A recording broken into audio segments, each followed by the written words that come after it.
सुस्वागत मराठा विद्या प्रसारक समाज संस्थेच्या श्रीमती विमलाबेन एमजी तेजुकाया कला विज्ञान वाणिज्य महाविद्यालय देवळाली कॅम्पच्या तेजुकाया सभागृहामध्ये सर्व मान्यवरांचे स्वागत आहे। आज 2 दिवसीय राष्ट्रीय कार्यशाळेचं उद्घाटन या ठिकाणी संपन्न होत आहे। या 2 दिवसीय राष्ट्रीय कार्यशाळेसाठी आलेल्या सर्व आमंत्रितांना, मान्यवरांना, पाहुण्यांना मी विनंती करते की त्यांनी कार्यशाळेचे उद्घाटन करावे। सर्व मान्यवरांनी आपापलं आसनस्थ व्हायचं आहे। सर्वांचे स्वागत आहे। राष्ट्रीय शैक्षणिक धोरणाची अंमलबजावणी 2020-22 स्वयं मूक्स या अंतर्गत या तेजुकाया सभागृहामध्ये आलेल्या सर्व अतिथींचं पुन्हा एकदा स्वागत आहे। त्याचबरोबर अनेक महाविद्यालयातून आलेले प्राध्यापक, विविध राज्यातून आलेले प्राध्यापक, संशोधक या सर्वांचं मी या ठिकाणी स्वागत करते। व्यासपीठावर माननीय महाविद्यालयाचे अध्यक्ष महाविकास समिती कांतीबाई तेजुकाया शेठ उपस्थित आहेत, त्यांचंही स्वागत आहे। प्राध्यापक विलास गुर्जर अध्यक्ष व्यवस्थापन समिती त्यांचेही स्वागत आहे।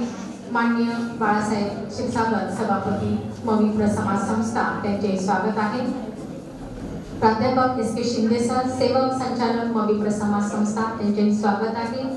बीजभाषक आजच्या कार्यक्रमाचे खास व्याख्याते डॉक्टर वैभव जाधव सर सावित्रीबाई फुले पुणे विद्यापीठातून आलेले आहेत, त्यांचंही मी महाविद्यालयाच्या वतीने स्वागत करते। आदरणीय प्राचार्यांच्याच संपूर्ण सहकार्याने हा संपूर्ण कार्यशाळेचा सहभाग या ठिकाणी संपन्न होत आहे, त्यांचंही मी स्वागत करते। सर्वांच्या स्वागतानंतर आपण आजच्या या कार्यक्रमाचं थोडासा कार्यक्रमात बदल करून मी माननीय प्राचार्यांना विनंती करते की आपण स्वागतपर प्रास्ताविक आजच्या या कार्यक्रमाचं व्यक्त करावं। नमस्कार। आजच्या या मराठा विद्या प्रसारक समाजाच्या श्रीमती विमलाबेन एमजी तेजुकाया कला विज्ञान आणि वाणिज्य महाविद्यालयामध्ये गेल्या 2 महिन्यापासून सावित्रीबाई फुले पुणे विद्यापीठानं सर्व महाविद्यालयांमध्ये नॅशनल एज्युकेशन पॉलिसी 2020 ही वेगवेगळ्या आस्पेक्टनी सुरू करायची आणि त्यामध्ये ओरिएंटेशन घेऊन सर्व स्टाफला त्यात विद्यार्थ्यांना मोटिवेट करून त्यातल्या सगळ्या थीम समजून घ्यायचा या ठिकाणी आपण सुरुवात करतो। आजच्या मंचावर उपस्थित मान्यवरांमध्ये एक 5-15-20 मिनिटांमध्येच आपले सरचिटणीस आणि सभापती साहेब येत आहे, त्यांच्या आदेशानुसार आपण हा प्रोग्राम सुरू करतोय। त्याचबरोबर आपलं उद्घाटनाचं आपण थोडंसं ते आल्यानंतर घेऊया, तर त्या अगोदर आपण बीज भाषण घेऊया। कारण मी या ठिकाणी आपल्या या महाविद्यालय विकास समितीचे अध्यक्ष, आमचे सर्वांचे मार्गदर्शक कांतीबाई तेजुकाया सर, त्याचबरोबर सेवक संचालक डॉक्टर शिंदे सर, स्थानिक व्यवस्थापन समितीचे शालेय व्यवस्थापन समितीचे अध्यक्ष विलासराव गुर्जर, त्याचबरोबर बीज भाषण जे पुणे विद्यापीठातून आलेले वैभवजी जाधव पाटील सर या ठिकाणी उपस्थित आहेत। विविध महाविद्यालयातून आलेले सर्व प्राध्यापक, अनेक out of Maharashtra, out of युनिव्हर्सिटीतून आलेले सर्व पार्टिसिपंट आणि विद्यार्थी मित्र, मी आज या ठिकाणी नमूद करेन की हे उद्घाटन होत असताना आपण त्या नॅशनल एज्युकेशन पॉलिसीचं जे काही ॲस्पेक्ट आहे त्या ॲस्पेक्ट मध्ये आपण जो काही थीम निवडलेला आहे तो थीम म्हणजे स्वयं मूक्स। तर स्वयं मूक्सचा जर तुम्ही मोठं बघितला तर शिक्षित भारत, उन्नत भारत। स्वयं म्हणजे काय तर फ्री ऑनलाइन एज्युकेशन आहे, which is this program is started by Government of India and which will be designed by MUHS, that can be MHRD by Government of India. Swayam stands for study waves of active learning for the young aspiring minds. म्हणजे जे काही आपले मन आहे त्या मनामध्ये जे काही विचार असतील त्या विचारांना ऑनलाइन फ्री एज्युकेशन देणं हा खरा आपला उद्देश आहे। हे सगळं सांगत असताना या इंडियामध्ये या स्वयंच्या अंडर जवळपास मोर दॅन 500 कोर्सेस स्टार्ट झालेले आहेत. 112 युनिव्हर्सिटीने ऍक्सेप्ट केलेले आहे आणि त्यामध्ये जे काही सुरू झालेलं आहे ते जवळपास जुलै 2017 पासून स्वयं सुरू झाले. ज्यावेळेस आम्ही म्हणतो की न्यू एज्युकेशन पॉलिसी का अडॉप्ट करायची, की 2017 मध्ये आपले सर्वांचे मार्गदर्शक आणि सायन्स अँड टेक्नॉलॉजीचे प्रमुख डॉक्टर रघुनाथजी माशेलकर यांच्या अंडर ही कमिटी स्थापन झाली. त्यांनी न्यू एज्युकेशन पॉलिसीवर निश्चितपणे या ठिकाणी सुरू केले. ते सुरू करत असताना तो जो ड्राफ्ट दिलेला आहे तो प्राध्यापक कुलकर्णी यांनी तो फायनल केलेला आहे आणि करत असताना की जेणेकरून संपूर्ण भारतामध्ये आपण कुठे टिकलो पाहिजे, संपूर्ण भारताचा किंवा संपूर्ण जगाचा प्लॅटफॉर्म आणि इंडियाचा प्लॅटफॉर्म हा एकच राहिला पाहिजे या उद्देशाने खरं ही नॅशनल एज्युकेशन पॉलिसी आली. आणि पॉलिसी करत असताना किंवा ही पॉलिसी इम्प्लिमेंट करत असताना वेगवेगळ्या युनिव्हर्सिटीमध्ये असेल किंवा महाविद्यालयामध्ये असेल आपण एकाच स्तरावर सगळं शिकूया. अडचणी त्यात भरपूर असतीलही, परंतु त्या टॅकल करून सगळ्याच गोष्टींनी इन्फ्रास्ट्रक्चर असेल, ह्युमन रिसोर्स असेल, अनेक गोष्टींनी आपण ते टॅकल करणार आहोत. त्या दृष्टिकोनातून विद्यापीठाने अनेक पावले उचललेली आहेत. या प्रत्येक महाविद्यालयाला जवळपास 1 लाखाचा इन्फ्रास्ट्रक्चर प्लस 20% विद्यापीठाने त्याच्यात खर्च करायचा आहे. 1.5 लाखामध्ये तुम्ही चांगलं इन्फ्रास्ट्रक्चर ऑनलाईन उभं करू शकतात. आपलं महाविद्यालय विशेषतः मराठवाड्याच्या परिसराचं हे महाविद्यालयाने ऑलरेडी 2 वर्षापूर्वीच LMS स्टुडिओ स्थापन केलेले. त्यामुळे वी आर टू अहेड, पण तसं काही म्हणता येणार नाही. त्यामुळे आम्ही परामर्श सारखं एक रिसोर्स प्लॅटफॉर्म, रिसोर्स कॉलेज म्हणून आम्ही या ठिकाणी मार्गदर्शन करणार आहोत. त्या दृष्टिकोनातून जे काही छोटे मोठे कॉलेज असतील, ग्रामीण भागातील कॉलेज असतील, आदिवासी भागातील कॉलेज असतील, निश्चितपणे त्यांना सुद्धा आम्ही त्या प्रकारचा प्लॅटफॉर्म जे काही आमच्याकडे फॅसिलिटी आम्ही अवेलेबल करून देऊ. बोलण्याचा उद्देश वेगळा होता.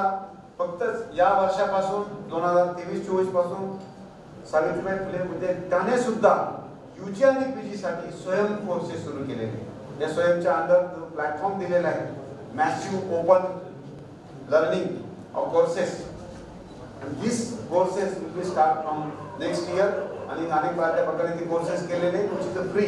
ज्यांना सर्टिफिकेट हवा असेल, ज्यांना क्रेडिट मिळवायचं असेल त्यांच्यासाठी तुमची असेल फी आणि ती नॉमिनल असते, नॉट मोर दॅन 1000.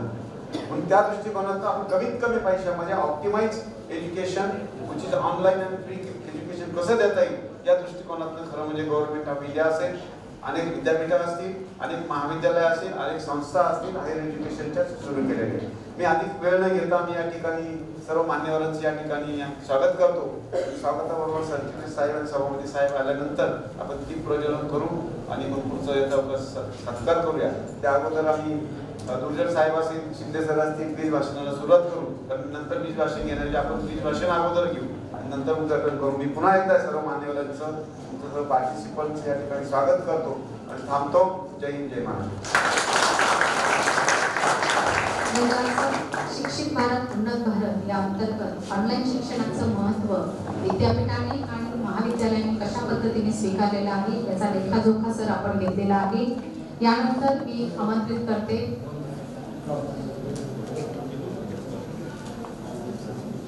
बीज भाषणाला सुरुवात करण्याआधी आपल्या या राष्ट्रीय कार्यशाळेसाठी शुभेच्छा देत आहे माननीय दुर्जन साहेब.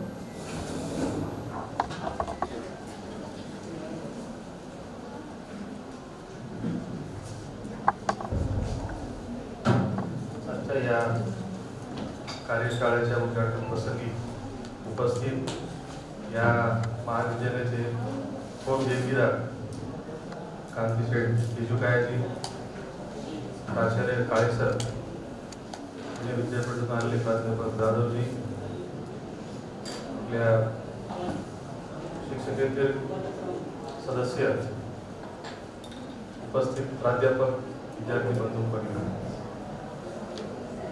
नवीन शैक्षणिक धोरण या विषयावर आज कार्यशाळा होणार आहे. या विषय सर्वच अज्ञात आहे, परंतु आपण या पॉलिसीला अडॉप्ट केलं पाहिजे. विद्यार्थी तर नेहमीच नवीन अभ्यासक्रमासाठी तयार असतात, परंतु प्राध्यापकांसाठी हे नवीन आहे. प्री एज्युकेशन पॉलिसी म्हणजे काय? काही कारणामुळे मला काही व्यवसायामुळे 94 सालीच परदेशात जायची संधी मिळाली आणि त्यावेळेस डॉक्टर मनमोहन सिंग अर्थमंत्री असल्याने त्यांनी एक ओपन ट्रेड पॉलिसी आपल्या भारतामध्ये लागू केली. आणि त्या कारणाने आम्हाला द्राक्षाची निर्यात करण्यासाठी आम्हाला युरोपात जावं लागलं.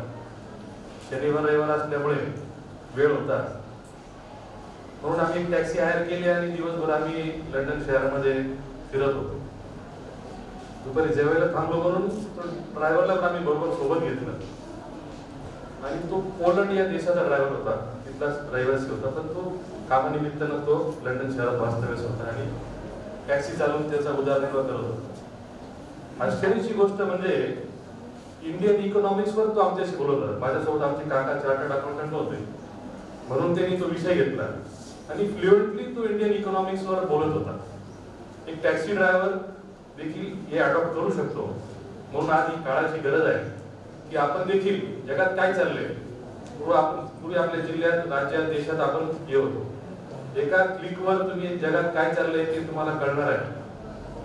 आर्टिफिशियल इंटेलिजन्स सारखी टेक्नॉलॉजी इथे आली आहे, पुढे तर क्लाउड टेक्नॉलॉजी येणार आहे. म्हणजे आपण जरी म्हटलं ही रेडीमेड आहे, परंतु याची व्याप्ती वाढणार आहे. पूर्वी डॉक्टर जनरल सर्जन असायचे, काही ताजा झालं आपण त्याच्याकडे जायचो, मग स्पेशलिस्ट आले, सुपर स्पेशलिस्ट आले. त्याच्यामुळे त्याची व्याप्ती आपल्याला कळली आणि खोलात जाऊन आपण उपचार करू शकलो. सर्व नागरिकांचं आरोग्यमान देखील वाढलं आहे. 60-65 वरून आज 80-85 पर्यंत आपण निरोगी आयुष्य जगू शकतो. कारण त्याच्या मागे एकच आहे की नवीन नवीन जे टेक्नॉलॉजी येतात ते आपण अडॉप्ट केले पाहिजे. याच नवीन पॉलिसी याच्यामध्ये येणार आहेत. अगदी फ्लक्च्युएट अशी पॉलिसी येणार आहे, जे काही मी अभ्यास केला त्याच्यासाठी. आज 4वी-5वीचे मुलं 12-12, 15-15 किलो घेऊन दप्तर घेऊन शाळेत जातात. शिक्षकांना देखील 4 पुस्तकं घेऊन वर्गात जावं लागतं. परंतु आता एका क्लिकवर सगळे आपलं महाविद्यालयाचं स्मार्ट महाविद्यालय आहे. म्हणजे एक लॅपटॉप किंवा एक मोबाईल घेऊन तुम्ही गेलो तर तुम्ही वर्गात शिकवलं पाहिजे. आणि नवीन पॉलिसीमध्ये कोविडमध्ये गव्हर्नमेंटने पण हे केलं आहे की 60% ऑफलाईन आणि 40% ऑनलाईन अभ्यासक्रम झाला पाहिजे. पूर्वी मला आठवतं की लोक विद्यार्थी 2-2 ठिकाणी ऍडमिशनसाठी आग्रह करायचे, इथून टीसी घेऊन तिकडे जायचे.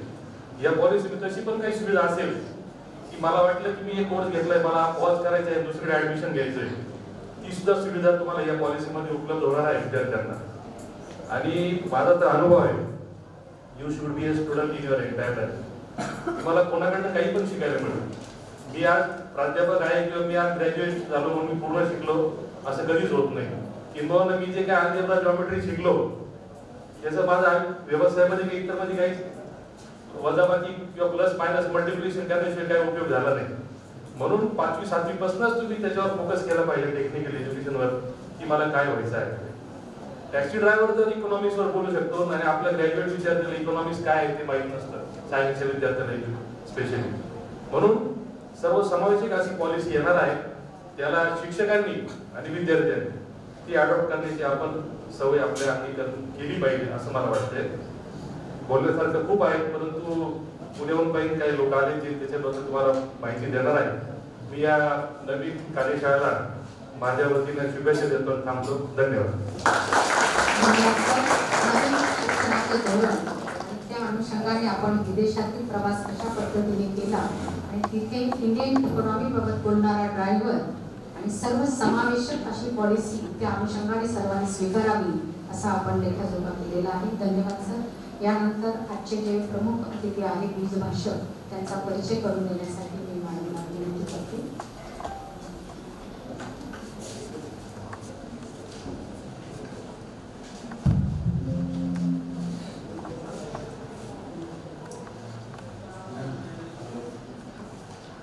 Good afternoon, one and all.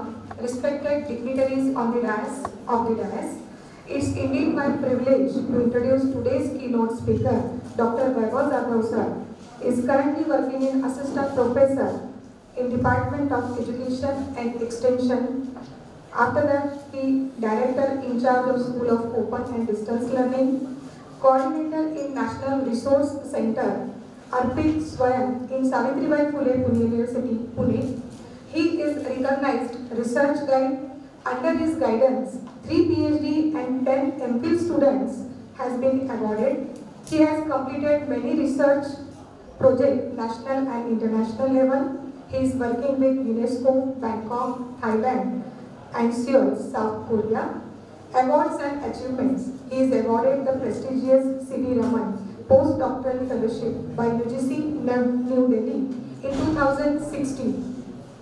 Maharashtra State Secondary Teacher Education Association awarded Best Research Paper in 2009 and Young Teacher Educator Prerna Award in 2019.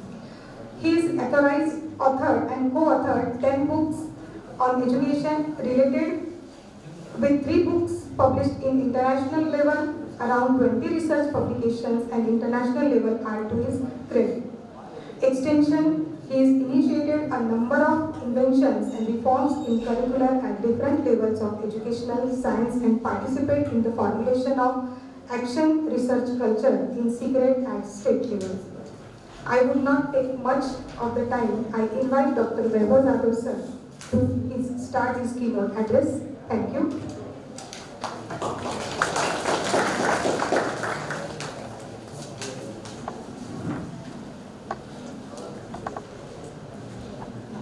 Good morning. It is a indeed pleasure to be here. First, I would like to thank the college, the entire management of this college, for giving me the opportunity to talk with the teachers and the dear student.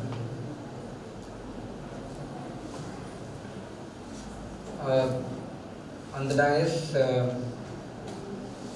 Kantibai Tijukia sir, Kale sir, Upapracharya sir, Vilas sir, and Shinde sir. Shinde sir is our student actually. Shinde sir is completed PhD in the Department of Education Research.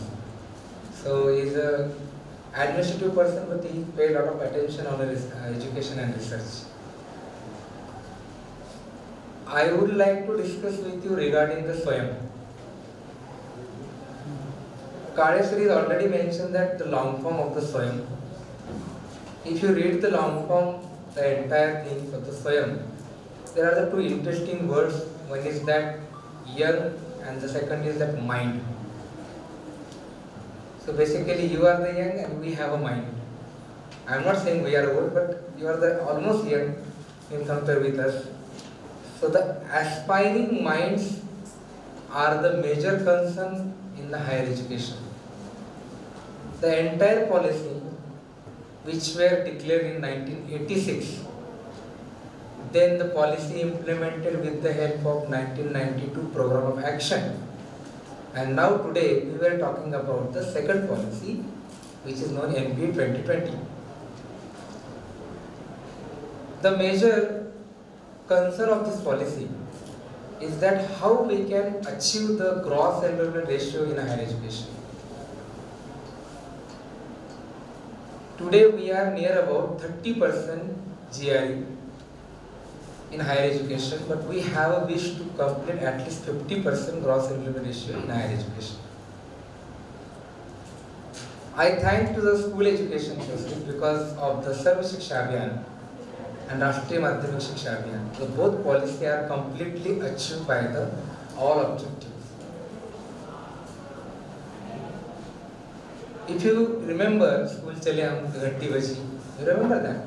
That was the first mission to achieve the primary education, universalization of elementary education, which was started in 2000. Then we were in a very good position in a primary education. 100% enrollment was done in India. Then we thought we started the Rashtriya Madhyamik Shiksha Abhiyan. And fortunately, we achieved 100% enrollment in the Rashtriya Madhyamik Shiksha Abhiyan. And now we are talking about the RUSA. RUSA means Rashtriya Uchchatar Shiksha Abhiyan. So primary to higher education. This is the very beautiful journey of the Indian education system from 2000. And the entire journey now we are in 22 years. We are in good position and we were talking about the higher education. And in 2012, NEP is one of the central university. Now it has become a NEPA, National University of Educational Planning and Administration. Now it become an institute. There are a lot of things is happening in the MHRD, that's why the name changes nowadays. So it is now become again NEPA. And the first discussion was happened about the SWAYAM in the canteen of the NEPA. The coordinator sir, Professor Srinivas, who is the real backbone of the entire SWAYAM. Professor Srinivas is a professor in IT sector in NEPA MHRD, and Vice Chancellor, Honorable Vice Chancellor Professor Varghese, who is motivated all these things. And then Government of India thinking that why should not we work on a platform.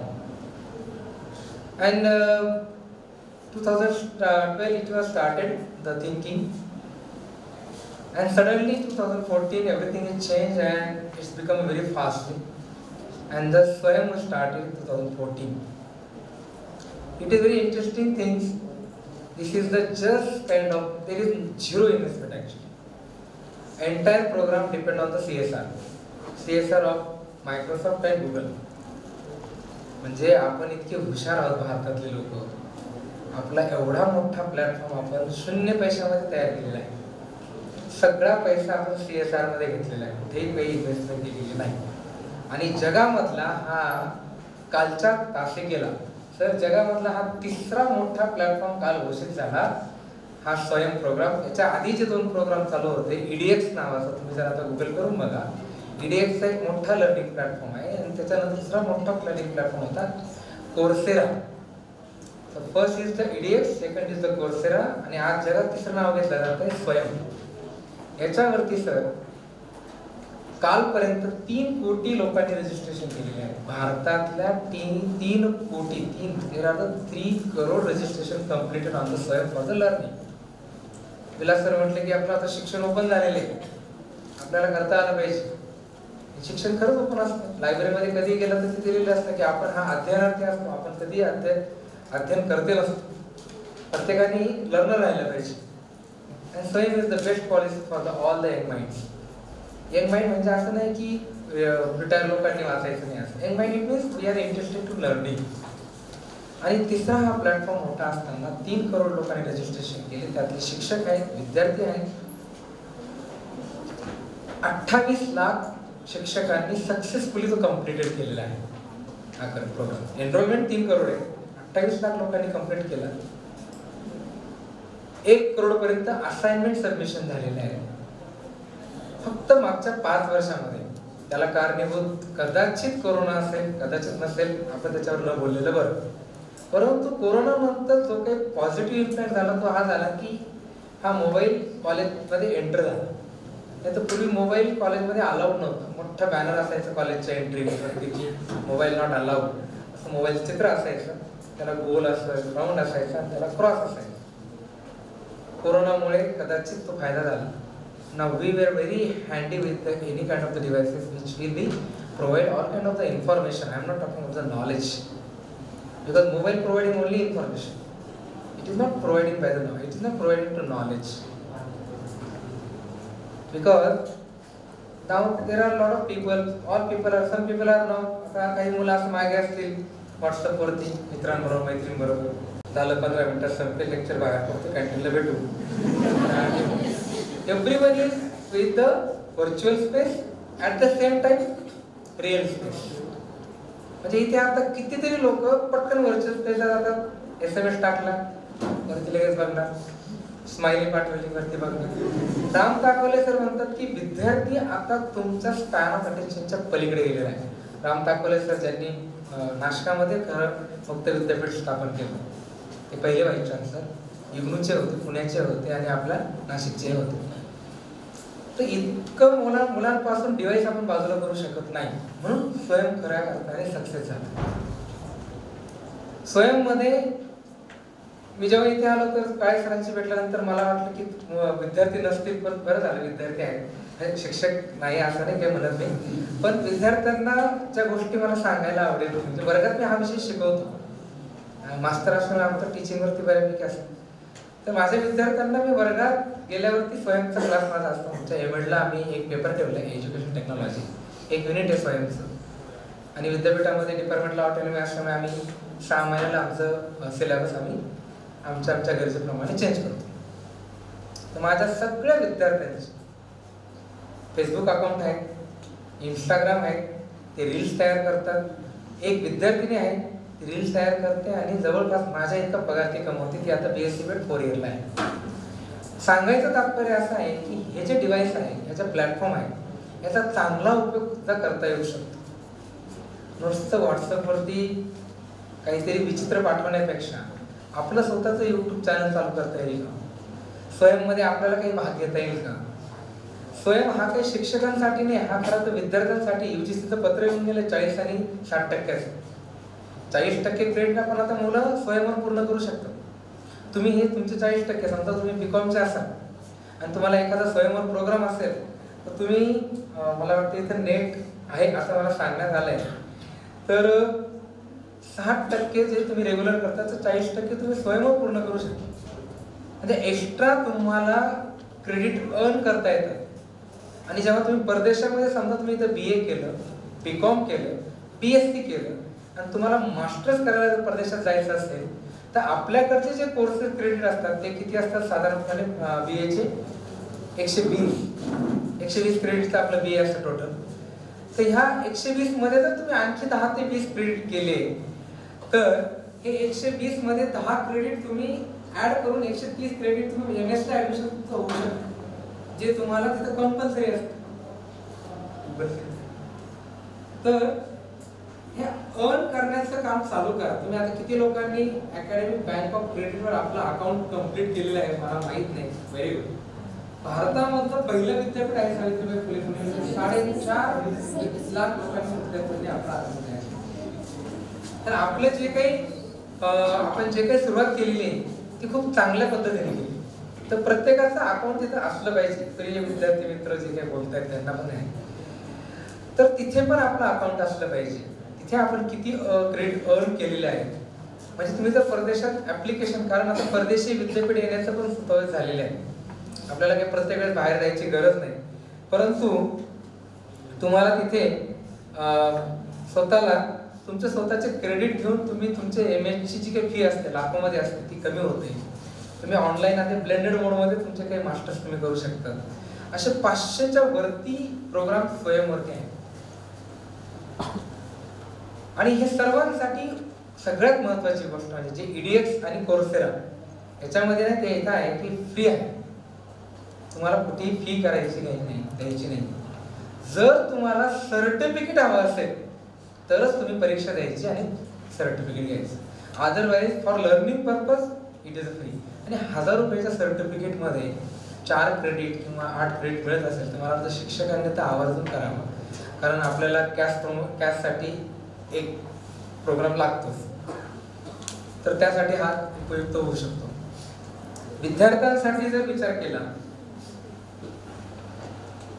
इथे keypad नाही येत.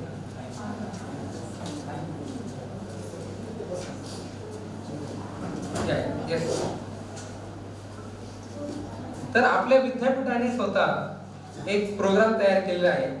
तुम्ही फक्त दाखवतो तुम्हाला, कधी तुम्हाला जमलं तर हा फ्री आहे. तुम्ही याच्यावरती जाऊन तुमचं रजिस्ट्रेशन करा. आणि हा फक्त विद्यार्थ्यांनीच करायचा असं काही नाही, हा शिक्षकांनी केला तरी चालेल आणि इतर लोकांनी केला तरीही तो चालू शकतो.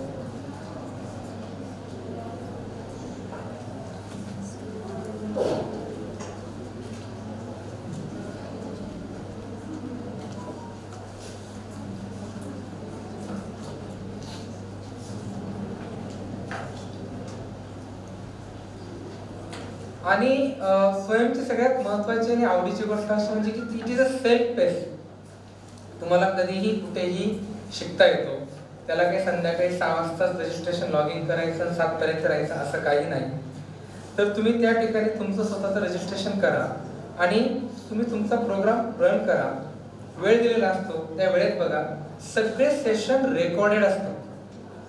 कोणतंही सेशन तुम्हाला लाईव्ह करायची गरज नसते.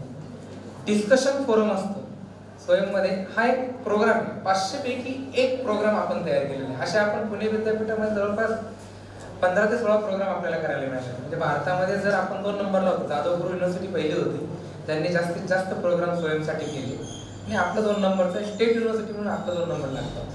तर आपण त्याच्यामध्ये एक आपले 2 स्वतःचे रिफ्रेशर कोर्सेस तयार केले, जे जेणेकरून काही शिक्षकांना त्यांच्या प्रमोशनसाठी अकॅडमिक स्टाफ कॉलेजला प्रत्यक्ष जाणं होत नाही त्यांच्या कामामुळे, परंतु ते अशा ऑनलाईन प्रोग्राम पूर्ण करून ते देऊ शकतात. त्याची एकच अट अशी असते स्वयंची, की तुम्हाला जो कंटेंट तुम्हाला सांगायचं, म्हणजे कोणतीही गोष्ट घ्या, आपण आज मायक्रो लर्निंग शिकतो. म्हणजे मला जर मला ते यायचं होतं तर मॅडमला म्हटलं मला लोकेशन शेअर करा, मॅडमने लोकेशन शेअर केलं, मी लोकेशनने इथे आलो. नाहीतर मला 3 ठिकाणी गाडी थांबवावी लागली असते आणि कॉलेजचा पत्ता विचारावा लागला असता. जर मला एखाद्या गोष्टीची माहिती घ्यायची असेल, आज सर काळे सर हे विद्यार्थी जेवढे आहेत हे 3 मिनिटं शिकणारे विद्यार्थी आहेत, आजकालचे जीपीडी आपल्या समोर आहे. त्यांना एखादा कन्सेप्ट दिला ते पटकन गुगल करतात आणि गुगलवर थोडी कन्सेप्ट नोट वाचतात, 2 ते 3 मिनिटात ते समजून घेतात आणि हे दिस इज मायक्रो लर्निंग. हे वाईट आहे का? बिलकुल नाही. This is a primary teaching education. प्राथमिक अंदाज जो घेता येतो तो आपल्याला गुगल मार्फत घेता येतो. पण मी आधीच सांगितलं, गुगल असेल तर गुगल तुम्हाला माहिती पुरवतो, पण त्या माहितीचं रूपांतर जर ज्ञानात करायचं असेल तर ती माहितीचं रूपांतर ज्ञानात करायचं काम एकच व्यक्ती करू शकतो, ती म्हणजे शिक्षक. त्यामुळे कम्प्युटरमुळे किंवा स्वयंमुळे शिक्षक काही खड्ड्यात किंवा तोट्यात जाणार नाही. काहीतरी मोठी एक मध्ये बातमी आली होती की जर स्वयंवर एवढे कोर्सेस झाले 500 तर वर्कलोड आमचा कमी होईल, वर्कलोड कमी झाला तर आमचे पदं कमी होतील, पदं कमी झाले की आमच्या नोकऱ्या कमी होतील. असं काही होत नाही. मी तर उलट म्हणतोय की आता पदं वाढतील, नोकऱ्या वाढतील आणि तुम्ही तसे कॉम्पिटंट असाल तर तुम्ही त्याचे एंटर करू शकता. हा एक प्रोग्राम. आणि NEP जेव्हा येतं तुमच्याशी सुद्धा हितगुज करतो मुलांशी. त्यांचं एक सेशन असतं, मुलांबरोबर गप्पा मारतात. तुम्हाला कॉलेज आवडतं का? कॉलेजमध्ये चांगल्या चांगल्या गोष्टी काय आहेत? काही चुकीचं चाललंय का? तुम्हाला काही त्रास आहे का? परत NEP असं विचारतात, तुम्ही लायब्ररीत किती पुस्तक वाचतात? कोणतं पुस्तक आवडतं? ऑनलाईनवर गुगलवर काय काय बघतात? पिक्चर सोडण्याची काय बघतात? गाणे कोणते बघतात? NEPची कम्युनिटी बारकाईने उलटे प्रश्न विचारून प्रत्येक घेत असतो. आणि NEP म्हणतं की 3 मिनिटात 2 मिनिटात तुमच्याबद्दल सांगा. स्वयं तुम्हाला 2 मिनिटात तुमचा कंटेंट सांगायला देतो. आता हा जो व्हिडिओ आम्ही तयार केला हा इंट्रोडक्टरी व्हिडिओ. उद्या मी आणि समजा हा विद्यार्थी असेल एखादा आणि आम्ही दोघांना वाटलं की आम्ही बिझनेस डिजिटल मार्केटिंग वरती 2 तासाचे 4 व्हिडिओ करावे, 15 मिनिटाचे असे 1 तासाचे 4 video.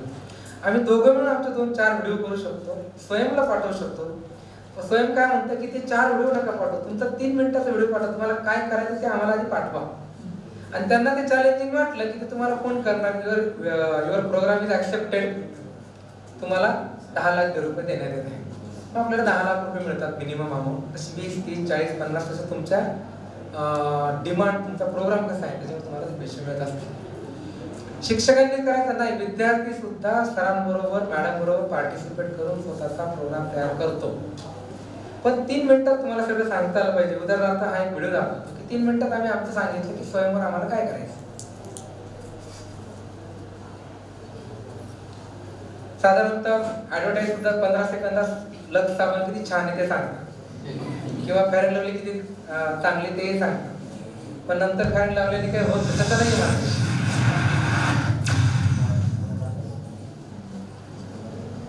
Hello friends, welcome to SWAYAM platform for in-service teacher education program.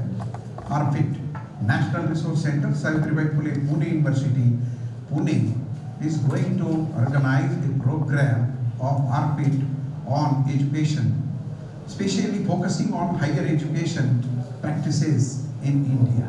As we want to contribute into higher education, and we ask some question to ourselves, really we are aware of the objectives of higher education, aspect of higher education, effective instructional methods in higher education, innovative instructional methods to use into the classroom to cater the different various needs of different ability students.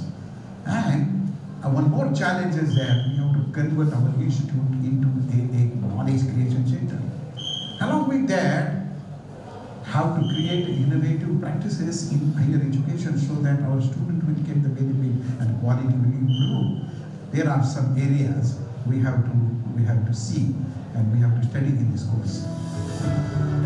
Friends, after Professor Sanjay Sorane's introduction, many of you must be excited to know more about this program.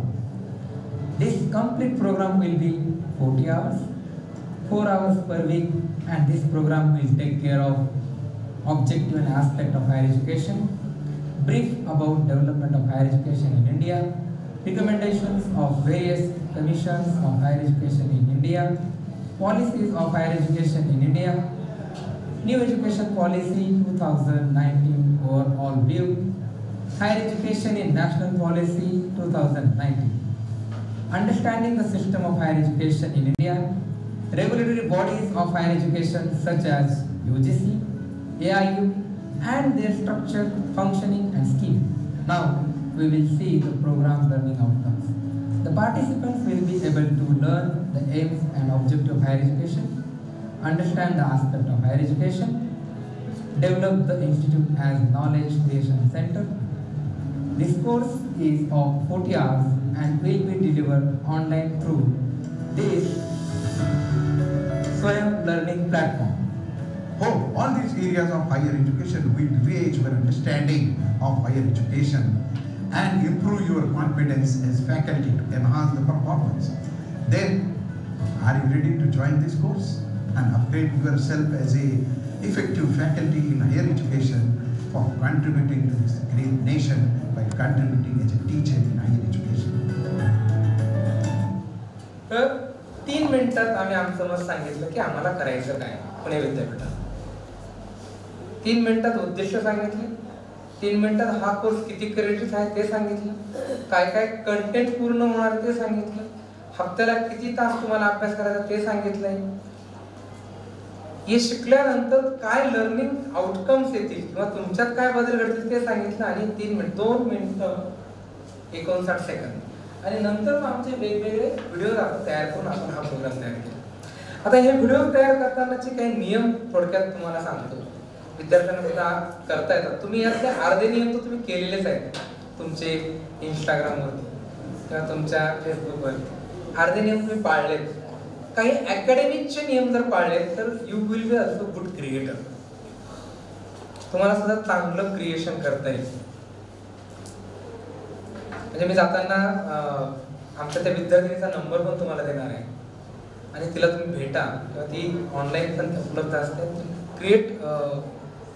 Content creator आहे, म्हणजे आजकाल content क्रिएशनसाठी काही courses करायची गरज नाही. तुमच्यात जर तशी प्रतिभा असेल, तुम्हाला जर थोडा आता आम्हाला तर काही शक्य नव्हतं हे व्हिडिओ करताना, आम्हाला 18 दिवस तर याच्यातच गेले व्हिडिओ पुढे कसं बोलायचं. पण आजकालचे पोरं जरा चांगले स्मार्ट आहेत आणि ते ऑलवेज स्मार्ट असतात, सकाळपासून स्टुडिओवरच असतात, ते म्हणजे फिरत असतात. त्यामुळे तर they can be the part of the स्वयं.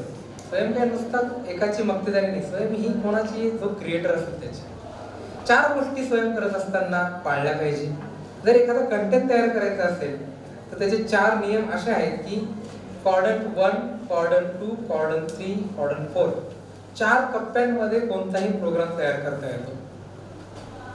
मॅडम तिथे आहेत, त्यांना सुद्धा करता येऊ शकतो. पहिलं क्वाड्रंट जे असतं ते असतं की ई ट्युटोरियल, म्हणजे तुम्ही स्वतःचे व्हिडिओज तयार करायचे. मी तुम्हाला आधीच म्हटलं की you are already making something with your YouTube channel also. आणि कोरोनामध्ये बऱ्याच शिक्षकांनी स्वतःचे यूट्यूब चॅनल चालवून केले होते मुलांना शिक्षण देण्यासाठी. तर आपले स्वतःचे व्हिडिओ तयार करणं. मला वाटतं इथे कोणी आहे का ज्याच्याकडे मोबाईल नाही, स्मार्ट नाही म्हणत, नुसतं मोबाईल नाहीच माझ्याकडे नसेल तर काही आर्थिक कारण असू शकतात, परंतु मोबाईल हा प्रत्येकाचा आता जीवनाचा महत्त्वाचा घटक झालेला आहे. प्रत्येकाकडे मोबाईल असेल, तो वापरत असेल, तर तुम्ही स्वतःचे व्हिडिओज तयार करणं हा पहिला त्याचा कंटेंट भाग असतो की त्याला क्वाड्रंट 1 म्हणतात, ई ट्युटोरियल तयार करणं.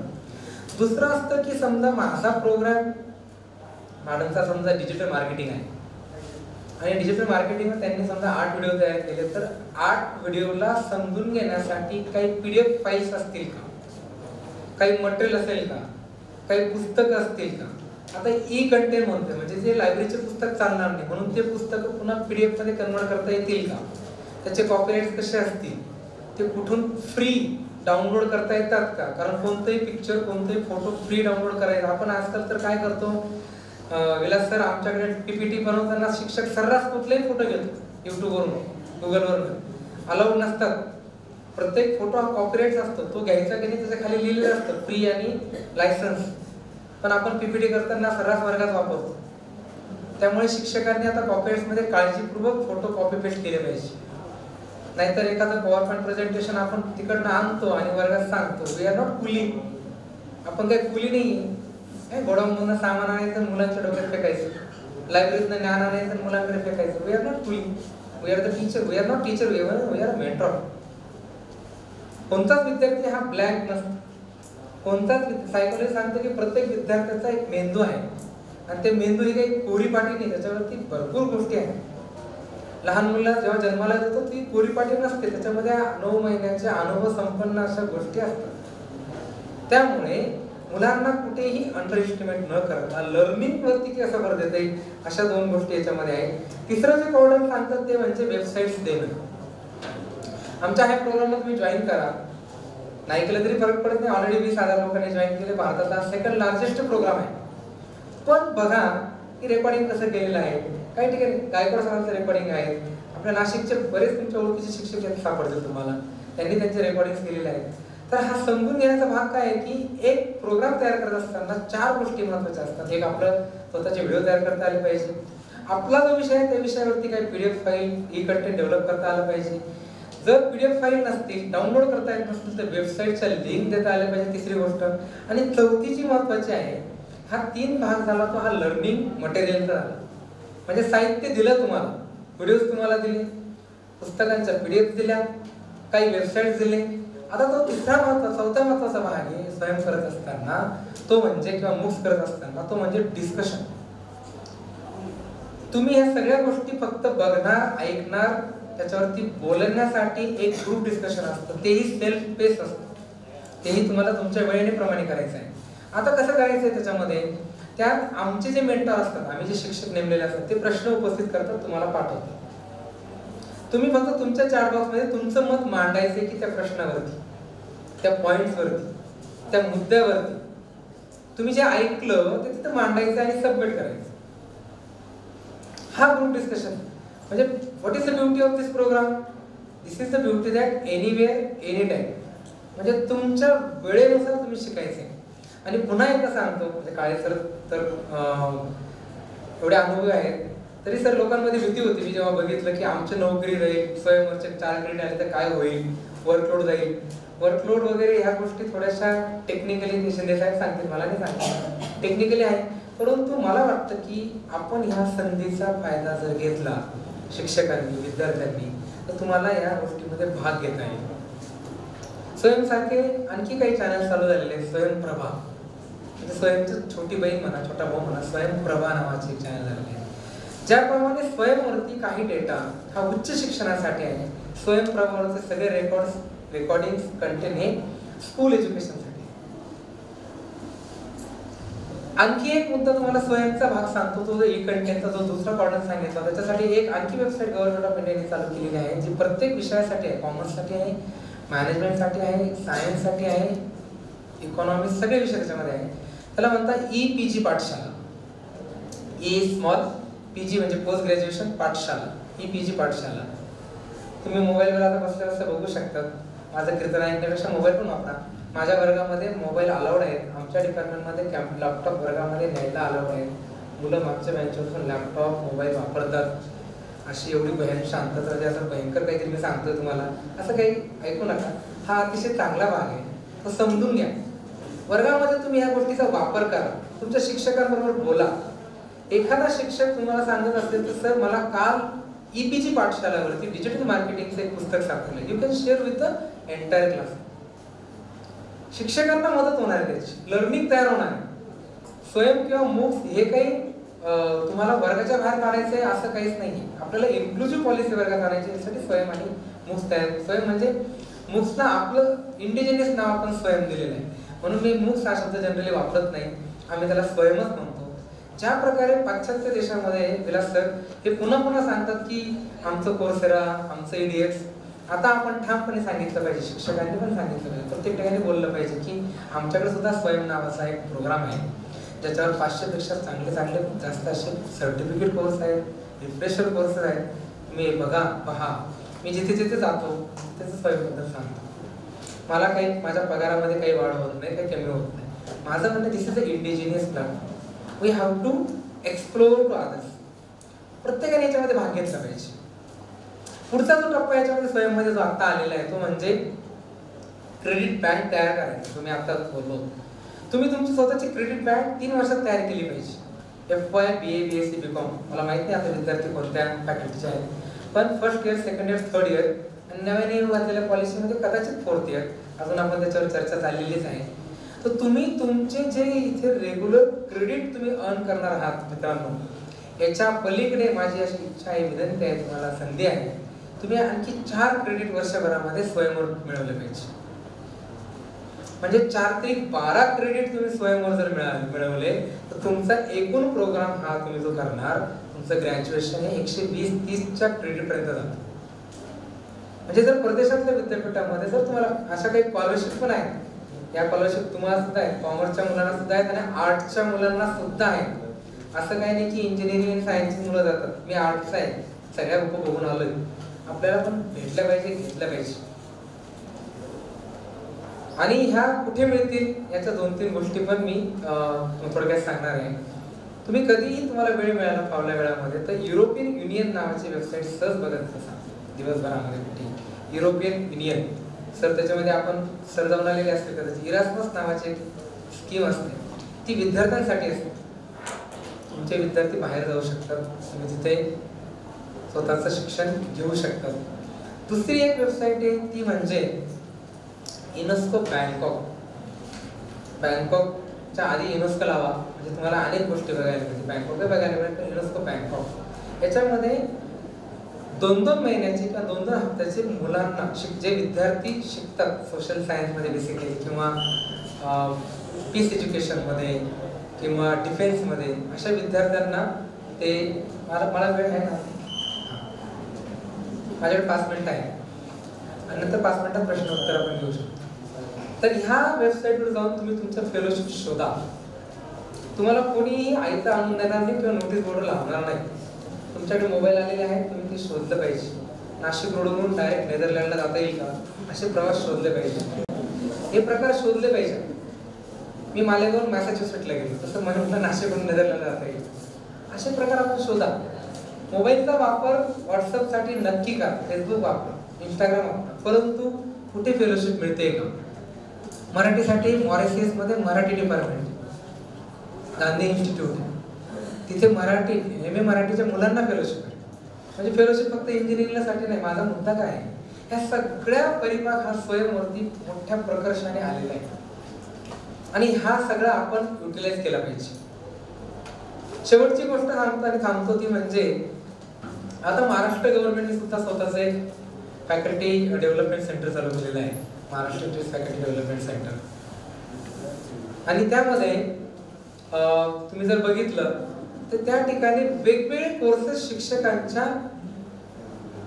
प्रोफेशनल डेव्हलपमेंटसाठी तयार केलेले आहेत. आता उदाहरणार्थ जर आलं तर मी समजा BA ला शिक्षक असेल आणि मला टीचिंग लर्निंगसाठी मला काही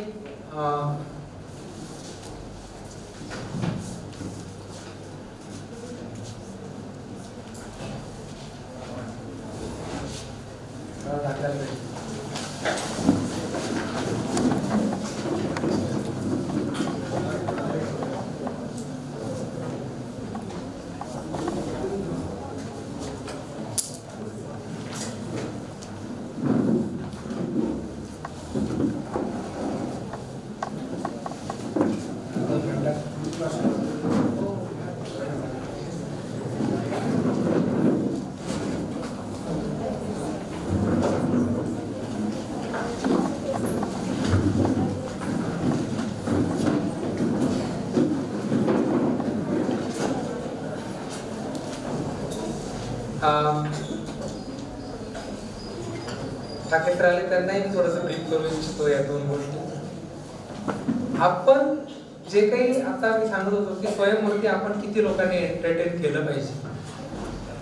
आता हा जो प्लॅटफॉर्म आहे याच्यामध्ये कोण कोण काम करत आहे, म्हणजे जर याच्यावरचा मला एखाद्या मुलाने असा प्रश्न विचारायला पाहिजे तर सर ठीक आहे आम्ही हे कोर्स करतो, याची व्हॅलिडिटी आहे का, हा कोणी तयार केलेला आहे, ज्यांनी तयार केलं त्यांना याचं ज्ञान आहे का, असे प्रश्न आपल्या मनात पडले पाहिजे. कारण युट्यूबवरती खूप ज्ञान उपलब्ध आहे, गुगलवरती खूप ज्ञान उपलब्ध आहे. म्हणजे आता जर समजा टेटचा फॉर्म भरायचा आहे, तो कसा भरायचा याच्यासाठी यूट्यूबवरती भरपूर व्हिडिओज असतात. CETचा फॉर्म भरायचा तर काही व्हिडिओ चुकीचे असतात, जुने असतात, सॉफ्टवेअरमध्ये बदल झालेले असतात, वेबसाईटमध्ये बदल झालेले असतात. त्या व्हिडिओवाल्याला माहीत नसतं. तो एक व्हिडिओ काय हौशीने करून टाकलेला असतो, 2 वर्ष झालेले असतात, त्याला कोणी पाहिलेलं नसतं.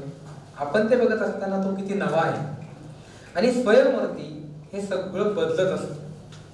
स्वयंचं सिलेक्शन मी तुम्हाला जे सांगितलं ते स्वयंवर तुम्ही तुमचा जेव्हा कोर्स तयार करता तर तुमची स्क्रुटिनी होते. मी 3 मिनिटाचा व्हिडिओ तुम्हाला दाखवला. ह्या 3 मिनिटाचे असे व्हिडिओ पाठवलं स्क्रुटिनी होते. तुम्हाला दिल्लीला UGCच्या कार्यालयात बोलवलं जातं. एकूण 5 नोडल एजन्सी आहेत ज्या स्वयंला फायनान्स सपोर्ट करतात. पहिली स्वतः UGC जी PGच्या प्रोग्रामसाठी फायनान्स करते. दुसरी जी आहे ती AICT जी टेक्निकल प्रोग्राम स्वयंवर असते त्याला फायनान्स करते. तिसरी जी आहे ती NIOS national institute of open schooling जी शाळाबाह्य मुलांसाठी जर काही प्रोग्राम तुम्ही तयार केले असतील त्याला फायनान्स करते.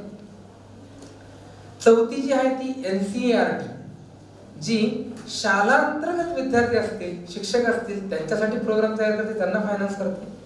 पाचवी जी आहे ती national institute of technical teachers training institute ती जे NITTR याच्यामध्ये ती टेक्निकल विषय म्हणजे जे काय ITIचे विषय असतील अशा विषयांना फायनान्स करत असते.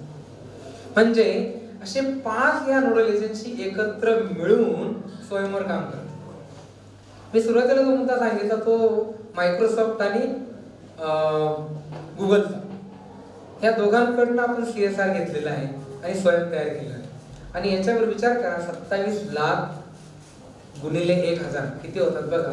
ते आतापर्यंत भारताने स्वतःच्या इंडिनेस प्लॅटफॉर्मवरती अर्न केलेले आहे. तर माझी अशी अपेक्षा आहे की ह्या 4 क्वाड्रंटचा तुम्ही वापर करावा आणि पुढेही तुम्ही तुमचे प्रोग्राम तयार करावे. कोणालाही शिक्षकांना बेसिकली जे काही शिक्षक असतील त्यांना कोणालाही स्वयंचं ऍप्लिकेशन करायचं असेल UGCला आणि काही अडचण येत असेल तर मी फुकट मार्गदर्शन करायला तयार आहे. माझं असं म्हणणं आहे की पुण्यातला किंवा नाशकातला एखादा प्रोग्राम स्वयंवरती यायला, पुणे विद्यापीठाचे तर 100 प्रोग्राम येणार आहेत हळूहळू. स्वतः पुणे विद्यापीठ आता 100 कोटी रुपये हळूहळू आपल्या सगळ्यांना स्वयंवरती द्यायला तयार होते. तर शिक्षकांना असं आव्हान आहे की आपण स्वतःची, खरं तर मॅडमशी जेव्हा बोललो मी त्या मॅडमशी म्हटलं मला वर्कशॉप घ्यायला आवडेल. म्हणजे मला खरं तर 3 मिनिटाचा व्हिडिओ तुमच्याकडनं करून घ्यायचा होता, तसा आम्ही तयार केला आहे. आणि 3 दिवसाच्या ट्रेनिंगमध्ये कोणताही विद्यार्थी, आर्टचा असू द्या, कॉमर्सचा असू द्या, कोणताही शिक्षक तो स्वतःचा 3 मिनिटाचा व्हिडिओ स्वतःच्या मोबाईलवरती, मी काहीच म्हणत नाही, स्टुडिओला जायची गरज नाही, तुमच्या साध्या मोबाईलवरती तुमच्या वर्गात क्लासमध्ये तयार करू शकतो. भविष्यात तुम्हाला वाटलं तर तुम्ही विद्यापीठात या, तुम्हाला आम्ही तिथं ट्रेनिंग देऊ शकतो. आणि मला ही संधी उपलब्ध करून दिली काळे सरांनी, गीते मॅडमनी, त्याबद्दल मी संस्थेचे आभार मानतो. तुम्ही शांतपणे ऐकून घेतलं, कुजबुज न करता तुमचे आभार. धन्यवाद. मार्गदर्शन केलेलं आहे गुगल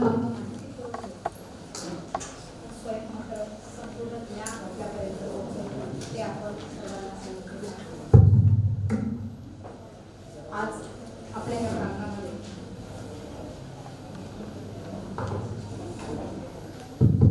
आपल्या या प्रांगणामध्ये आमच्या मराठा विद्याप्रसारक समाज संस्थेचे सरचिटणीस आदरणीय ॲडव्होकेट नितीन ठाकरे साहेब उपस्थित झालेले आहेत. त्यांचंही महाविद्यालयाच्या वतीने स्वागत करते.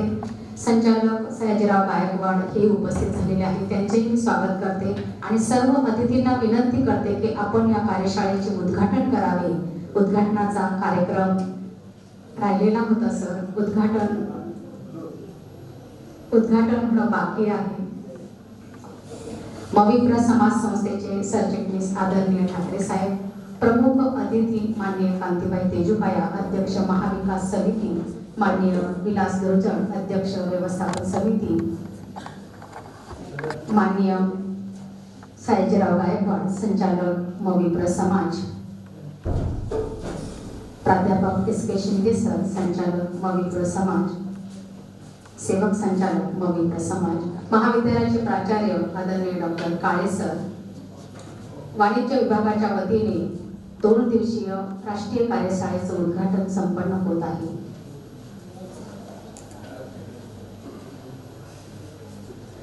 महाविद्यालयाचे उपप्राचार्य DT जाधव सर, वाणिज्य विभाग प्रमुख गायकवाड सर, कर्डक सर, गीते मॅडम, श्रीमाळी मॅडम सर्वांचं या ठिकाणी स्वागत करते. राष्ट्रीय कार्यशाळेचे उद्घाटन संपन्न झाले असे मी जाहीर करते.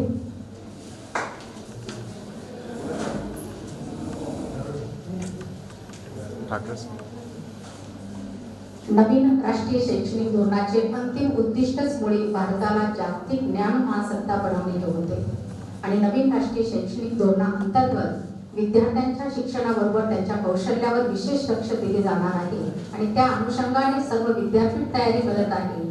त्या विद्यापीठांनी काय तयारी केलेली आहे याचा आढावाही राजभवन आणि उच्च आणि तंत्र शिक्षण विभागाकडून घेतला जात आहे आणि त्याच अनुषंगाने आंतर विद्याशाखीय अभ्यासक्रम, कौशल्य विकास अभ्यासक्रम, उद्योजकांचा सहभाग, क्लस्टर महाविद्यालय, मातृभाषेतून शिक्षण असा सर्व परिपाक या 2 दिवसीय कार्यशाळेतून घेतला जाणार आहे.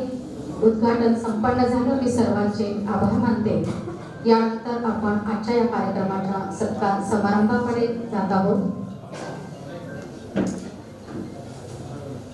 सर्व मान्यवरांनी स्थानापन्न व्हायचं आहे. या 2 दिवसीय राष्ट्रीय कार्यशाळेसाठी आलेल्या प्रमुख अतिथींचा सन्मान करणे, त्यांचा सत्कार करणे हे महाविद्यालयाचे कर्तव्य आहे. मी मान्य प्राचार्यांना विनंती करते की त्यांनी सत्कार सुरू करावे. माननीय ॲडव्होकेट ठाकरे साहेब मविप्र समाज सरचिटणीस यांचा सत्कार करत आहेत.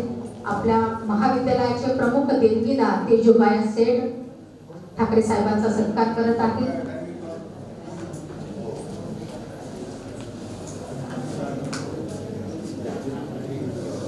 ही वास्तू ज्यांच्या ऋणातून उभी राहिलेली आहे, ही वास्तू ज्यांच्या आशीर्वादाने उभी राहिलेली आहे अशी तेजूबाई सेठ ॲडव्होकेट ठाकरे साहेबांचा सत्कार करत आहे. त्यानंतर मी विनंती करते ठाकरे साहेबांना की त्यांनी तेजूबाई शेठचाही सत्कार करावा. हे एक असं दानशूर व्यक्तिमत्व आहे की ज्यांच्या उत्तरायणी आम्ही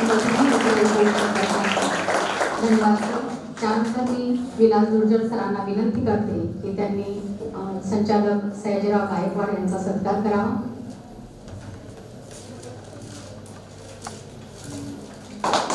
मी ॲडव्होकेट ठाकरे साहेबांना विनंती करते की आजचे जे प्रमुख अतिथी आहे बीज भाषक डॉक्टर वैभव जाधव सर, प्रमुख पाहुणे यांचा सत्कार आपण करावा.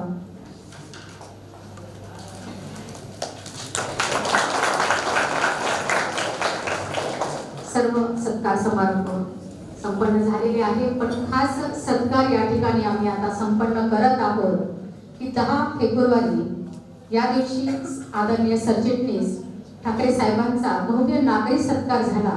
त्या निमित्ताने महाविद्यालय त्यांचा तर सत्कार करतच आहे, पण त्याच दिवशी आमच्या महाविद्यालयाला सावित्रीबाई फुले पुणे विद्यापीठाचा उत्कृष्ट महाविद्यालय पुरस्कार मिळालेला आहे. या पुरस्काराच्या स्वरूपामध्ये जे सन्मानपत्र, जी ट्रॉफी आणि 3 लाखाचा जो धनादेश प्राप्त झालेला आहे, महाविद्यालयाचे प्राचार्य आदरणीय डॉक्टर काळे सर, तेजूबाई सेठ हे दोघंही सरचिटणीस साहेबांकडे हा सन्मान सुपूर्द करत आहे.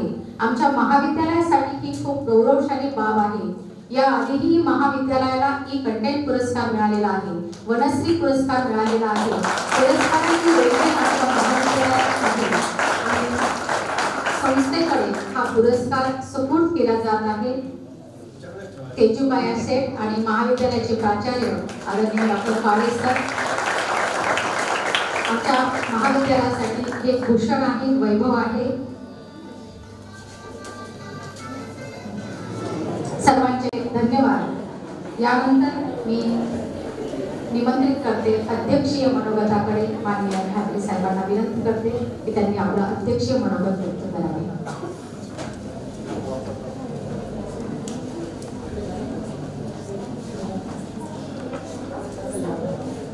श्रीमती विमलाबाई खिमजी तेजूबाई कला वाणिज्य आणि विज्ञान महाविद्यालय जवालिकांच्या वतीनं पुणे विद्यापीठाच्या अंतर्गत 2 दिवसीय राष्ट्रीय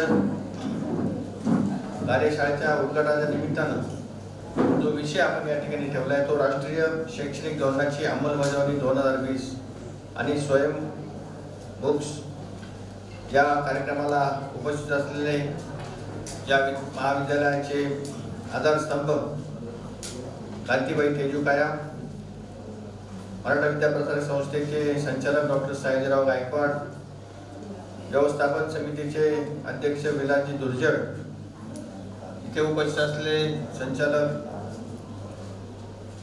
शिंदे सर, त्याचप्रमाणे या ठिकाणी उपस्थित असलेले प्राचार्य काळे सर, यांचं बीज भाषण आपण आता ऐकलं ते डॉक्टर वैभव जाधव, उपस्थित सर्व या महाविद्यालयाचे प्राध्यापक बंधू भगिनी आणि विद्यार्थी मित्रांनो, सगळ्यात पहिल्यांदा महत्त्वाचं म्हणजे या महाविद्यालयाला 10 तारखेला जो काही उत्कृष्ट महाविद्यालयाचा जो पुरस्कार मिळाला त्याबद्दल प्राचार्य काळे सर आणि तुमच्या सगळ्यांचं मनापासून अभिनंदन करतो। हे महाविद्यालय अतिशय महत्त्वाचं महाविद्यालय आहे, कारण नाशिक शहरापासून जवळ असणारं आणि KTCM कॉलेज, सिडको कॉलेज या दोन्ही महाविद्यालयांचा जो काही लोड आहे त्याच्यावरती तो कमी करण्याचं काम या महाविद्यालयाच्या माध्यमातून होतं। या परिसरामध्ये जे काही 10-15 खेडे आहेत आणि देवळाली कॅम्प परिसर आहे, नाशिक रोड परिसर आहे, या ठिकाणच्या विद्यार्थ्यांना महाविद्यालयासाठी एक तर नाशिकला जावं लागायचं किंवा इतर कुठेतरी जावं लागायचं आणि त्या माध्यमातून इथे जे काही हे महाविद्यालय सुरू झालं याच्यामुळं विशेषतः मुलींच्या शिक्षणाची सोय ही अतिशय चांगल्या पद्धतीने झालेली आहे आणि त्यामुळे इथे आपण जे काही उपक्रम राबवतोय, आपल्या या महाविद्यालयाला जमिनीची देणगी देणारे कांतीबाई, त्यांचे सर्व कुटुंबीय यांच्या माध्यमातून आपल्याला हे सगळं करणं शक्य झालेलं आहे। नवीन शैक्षणिक धोरणाबद्दल आता सगळ्या महाराष्ट्रभर आणि भारतातच चर्चा सुरू झालेली आहे आणि हे काय प्रकरण आहे हे असं सगळ्यांनाच वाटतं, विशेषतः प्राध्यापकांना तर भीतीचं वातावरण तयार झालेलं आहे की आता आपल्या नोकऱ्या राहणार की जाणार, आणि अशी भीती वाटली पण पाहिजे, कारण काय बऱ्याच वेळा आपण बघतो की एकदा प्राध्यापक झाला आणि त्याला समजा SY BComचा वर्ग अलॉट झाला असेल, त्या ज्या काही नोट्स आपण काढतो त्या 10-10 वर्ष आपण त्याच नोट्स तशाच परत त्याच नोट्सच्या माध्यमातून शिकवण्याचं काम करतोय। परंतु आता जे काही धोरण नवीन आलेले याच्यामध्ये आपल्याला अशा प्रकारचं शिक्षण विद्यार्थ्यांना द्यावं लागेल की त्याच्यामुळं विद्यार्थी हे वर्गामध्ये येतील आणि या राष्ट्रीय शैक्षणिक धोरणाचा मुख्य उद्देश तोच आहे की विद्यार्थ्यांना वर्गापर्यंत आणणं ही फार कठीण गोष्ट आहे, कारण आज आपण बघतो ऑनलाईनच्या माध्यमातून सगळ्या गोष्टी विद्यार्थ्यांना या उपलब्ध आहेत आणि त्याच्या माध्यमातून त्याच्यापेक्षा वेगळं तुम्ही जर काही देऊ शकणार असाल तरच ते विद्यार्थी तुमच्याकडे अट्रॅक्ट होणार आहेत आणि तिथे येणार आहेत। या शैक्षणिक धोरणाचा मुख्य उद्देश जे काही पुस्तकी ज्ञान विद्यार्थ्यांना आपण देतो त्याला प्रात्यक्षिकाची जोड तिथे दिली गेली पाहिजे। त्याचबरोबर जी काही नवीन क्रेडिट सिस्टम इथं अवलंबण्यात आलेली आहे त्याच्यामुळे प्रत्येक विद्यार्थ्याला काही ना काहीतरी फायदा होणार आहे, त्याला निदान सर्टिफिकेट तरी मिळेल, डिप्लोमा तरी मिळेल किंवा डिग्री तरी मिळेल, अशा प्रकारची व्यवस्था या शैक्षणिक धोरणामध्ये केलेली। त्याच्यामध्ये एंट्री पॉईंट, एक्झिट पॉईंट हे सुद्धा नवीन कन्सेप्ट आलेले आहे। एखाद्या विद्यार्थ्यांनी प्रवेश घेतल्यानंतर त्याला वाटलं की 2 वर्ष मला कॉलेजमधून आता वेगळ्या ठिकाणी जायचे आणि नंतर मी वेगळं काहीतरी उपक्रम करणार आहे आणि परत 2 वर्षांनी त्याला त्या कोर्सला प्रवेश घ्यायचा असेल तर ती त्याला त्याची परवानगी आता दिली गेलेली आहे। त्याचबरोबर सब्जेक्ट चॉईस हा एक फार महत्त्वाचा विषय या नवीन शैक्षणिक धोरणामध्ये घेतलेला आहे। त्याच्यामध्ये विद्यार्थ्यांना आवडणारे विषय हे निवडण्याची मुभा असणार आहे। कॉमर्सच्या विद्यार्थ्याला एखादा सायन्सचा सब्जेक्ट सुद्धा घेता येणं शक्य होणार आहे। त्याचबरोबर एखादा चित्रकलेचा विषय त्याला आवडीत असेल तर तो विषय सुद्धा तो घेऊ शकेल, संगीताचा एखादा विषय त्याला घ्यायचा असेल तर तो विषय तो तिथे निवडू शकेल। अशा प्रकारे विद्यार्थ्यांना आवडेल आणि आनंददायी भासेल अशा प्रकारचं शिक्षण देण्याचं या नवीन शैक्षणिक धोरणामध्ये ठरवलं गेलेलं आहे। मग हा सगळा एक नवीनच विषय आपल्याकडे आलेला आहे। याच्यामुळं या ठिकाणी शिक्षक असेल, विद्यार्थी असेल किंवा आम्ही संस्थाचालक सुद्धा या धोरणाबद्दलची माहिती करून घेणं गरजेचं आहे। याच्यामध्ये विद्यार्थ्याला क्लासरूम एज्युकेशन बरोबरच प्रॅक्टिकल एज्युकेशनची जोड दिली गेलेली आहे। याचा उद्देश असा आहे की हा विद्यार्थी जेव्हा डिग्री किंवा सर्टिफिकेट घेऊन बाहेर पडेल त्यावेळेस त्याला लगेच कुठला तरी जॉब मिळण्यासाठी शक्यता निर्माण झाली पाहिजे किंवा त्याला स्वतःचा व्यवसाय या ठिकाणी चालू करता येणं शक्य झालं पाहिजे। की कोणावरही अवलंबून न राहता अशा प्रकारे तो विद्यार्थी काही प्रमाणात का होईना स्वतःच्या पायावर उभा राहू शकेल अशा प्रकारचं शिक्षण हे देणं या नवीन शैक्षणिक धोरणामध्ये अपेक्षित आहे। याच्याकरता खूप मोठा प्रयोग गेल्या काही वर्षापासून सुरू आहे। आता सुद्धा विद्यापीठाच्या माध्यमातून मोठ्या ग्रँट्स महाविद्यालयाने दिले झालेले लाखो रुपयाचा खर्च होतोय। हे केवळ आणि केवळ हे नवीन राष्ट्रीय शैक्षणिक धोरण काय आहे हे समजून देण्याकरता मला वाटतं विद्यापीठाने आतापर्यंत कधी असा खर्च केला नसेल, परंतु सध्या मात्र सर्व प्राध्यापकांना याच्याबद्दलची माहिती देण्यासाठी हे वर्कशॉप दिले जात आहेत। या 2 दिवसाच्या वर्कशॉपमध्ये सुद्धा हे राष्ट्रीय धोरण समजून घेणं तसं अवघड आहे। हा फार मोठा विषय आहे, त्याची जी काही कन्सेप्ट आहे ती आपण समजून घेणं गरजेचं आहे। जवळजवळ 35-36 वर्षापूर्वी आपलं जो काही धोरण होतं ते मागे बदललेलं होतं, त्याच्यानंतर आता आपण पुन्हा नव्याने या शिक्षण धोरणामध्ये बदल करतोय। त्यामुळे आता आणखी पुढचे 30-35 वर्ष आपल्याला हेच नवीन शैक्षणिक धोरण राबवावं लागणार आहे। त्या दृष्टीने याच्यामध्ये काय काय बदल करायचे असतील त्याचा ओघ आता इथे चाललेला आहे। शिक्षण हे जे काही क्षेत्र आहे ते घटनेप्रमाणे कॉन्करंट लिस्टमध्ये याच्यामध्ये स्टेट आणि सेंट्रल या दोघांना पॉवर्स आहेत। स्टेट गव्हर्नमेंटला आपले बदल करण्याची याच्यामध्ये चॉईस असतो।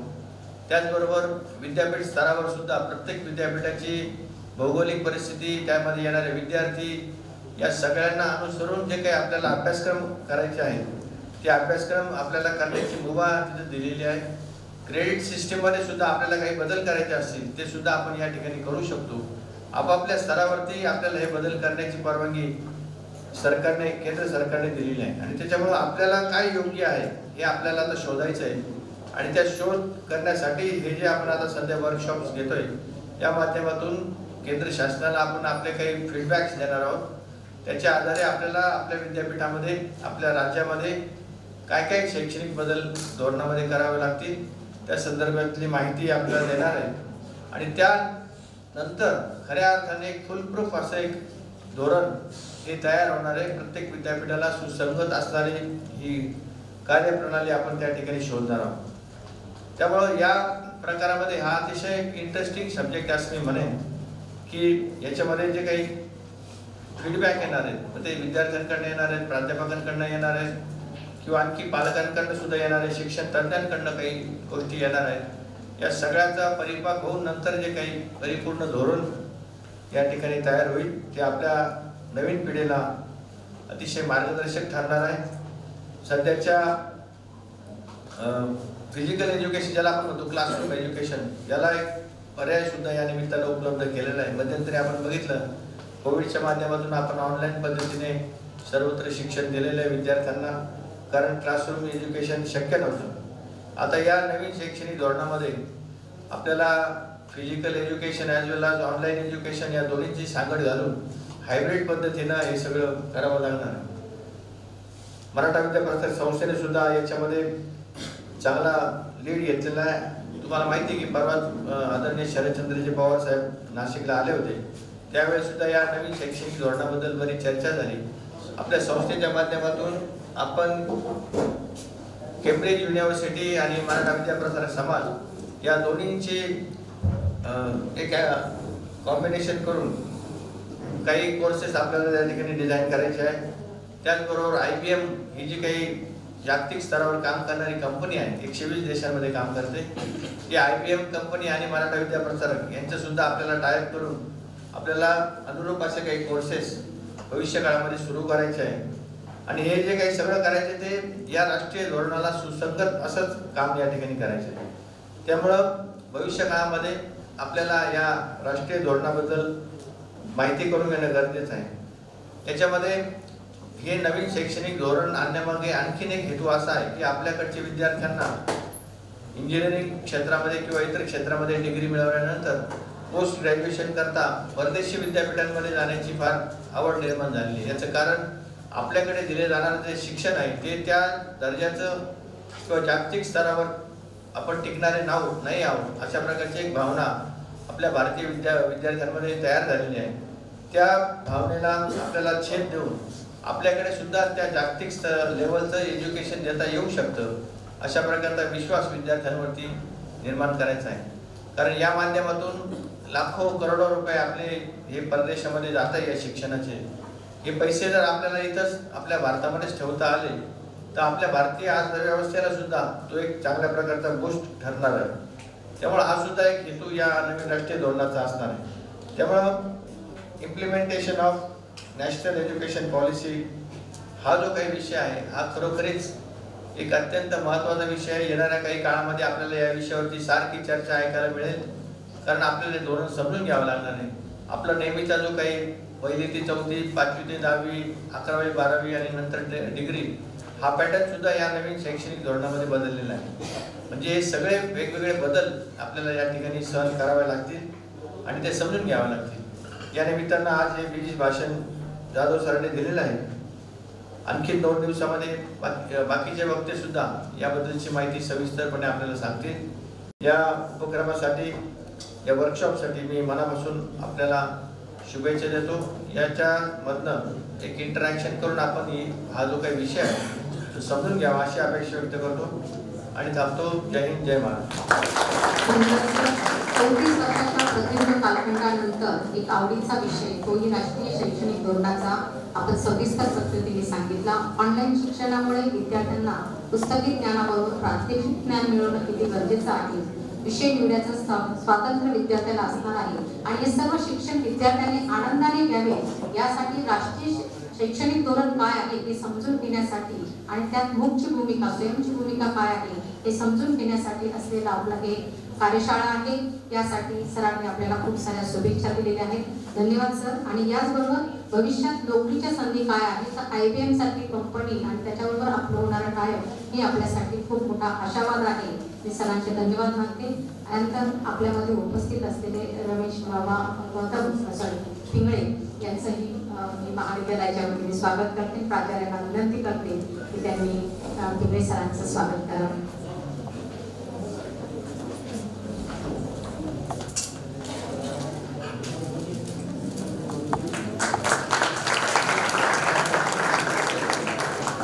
धन्यवाद सर. यानंतर कार्यक्रमाच्या प्रथम सत्राच्या शेवटाकडे मी आभार प्रदर्शनासाठी कॉमर्स विभागाचे प्रमुख डॉक्टर विजय गायकवाड सर यांना विनंती करते.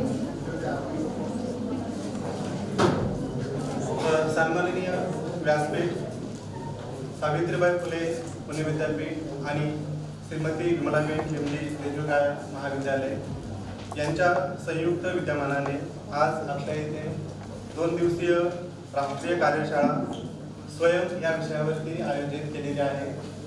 या कार्यशाळेसाठी अध्यक्ष म्हणून उपस्थित राहिलेले माननीय ॲडव्होकेट नेताजी ठाकरे यांचे मी आभार मानतो. तसेच संचालक रमेश आबा पिंगळे हेही उपस्थित राहिले, त्यांचाही मी आभार मानतो. तसेच डॉक्टर सयाजीराव गायकवाड हेही उपस्थित राहिले, त्यांचेही मी या ठिकाणी आभार मानतो. तसेच महाविद्यालय विकास समितीचे अध्यक्ष कांतीबाई तेजकाशे हे सुद्धा उपस्थित राहिले, त्यांचे मी आभार मानतो. शालेय व्यवस्थापन समितीचे अध्यक्ष माननीय विलास गुर्जर साहेब हे सुद्धा उपस्थित राहिले, त्यांचे मी या ठिकाणी आभार मानतो. तसेच महाविद्यालयाचे प्राचार्य ज्यांनी आम्हाला या कार्यशाळेसाठी सहकार्य केले, त्यांचंही मी या ठिकाणी आभार मानतो. तसेच कॉमर्स विभागातील सर्व सहकारी त्यांनी आम्हाला मार्गदर्शन केलं, कार्यशाळा संपन्न होण्यासाठी आमच्यासाठी मदत केली, त्यांचे मी या ठिकाणी आभार मानतो. तसेच सर्व विद्यार्थी आणि आयोजक या सर्वांचे आभार मानतो. आणि प्राध्यापक SK शिंदे सर सुद्धा या ठिकाणी उपस्थित झाले, त्यांच्या ठिकाणी मी आभार मानतो. आणि कार्यशाळेच्या ठिकाणी उद्घाटन झाले असे मी सर्वांच्या वतीने जाहीर करतो. यानंतर एक व्याख्यान होणार आहे 10 मिनिटांसाठीचा, तर त्यानंतर आपण लंच होईल. उद्घाटनाचा सोहळा संपन्न झालेला आहे. यानंतर लगेच दुसरं सत्र इथे या ठिकाणी सुरू होईल. सर्वांनी इथेच थांबायचं. Thank you sir.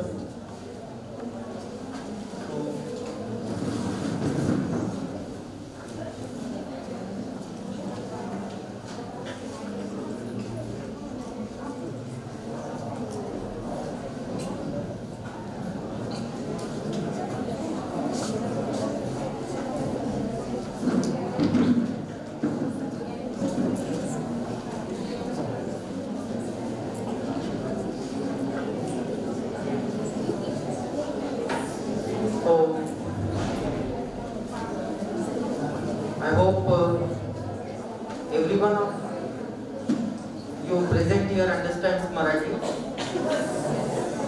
except 2 or 3 students are missing.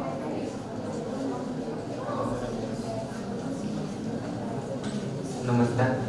आजच्या या आपल्या 2 दिवसीय राष्ट्रीय कार्यशाळेसाठी उपस्थित असलेले आजच्या या टेक्निकल सेशनसाठी एटीएम महाविद्यालयातून बदलून आलेले आताच आपल्या महाविद्यालयात रुजू झालेले प्राध्यापक शिरोळे सर आपल्याला मार्गदर्शन करणार आहे. तत्पूर्वी मी या टेक्निकल सेशनसाठी डॉक्टर प्रसाद सर यांना विनंती करतो की त्यांनी या सेशनच्या अध्यक्षस्थान स्वीकारावं आणि मी शिरोळे सरांना विनंती करतो की त्यांनी आपला हा सेशन सुरू करा. धन्यवाद.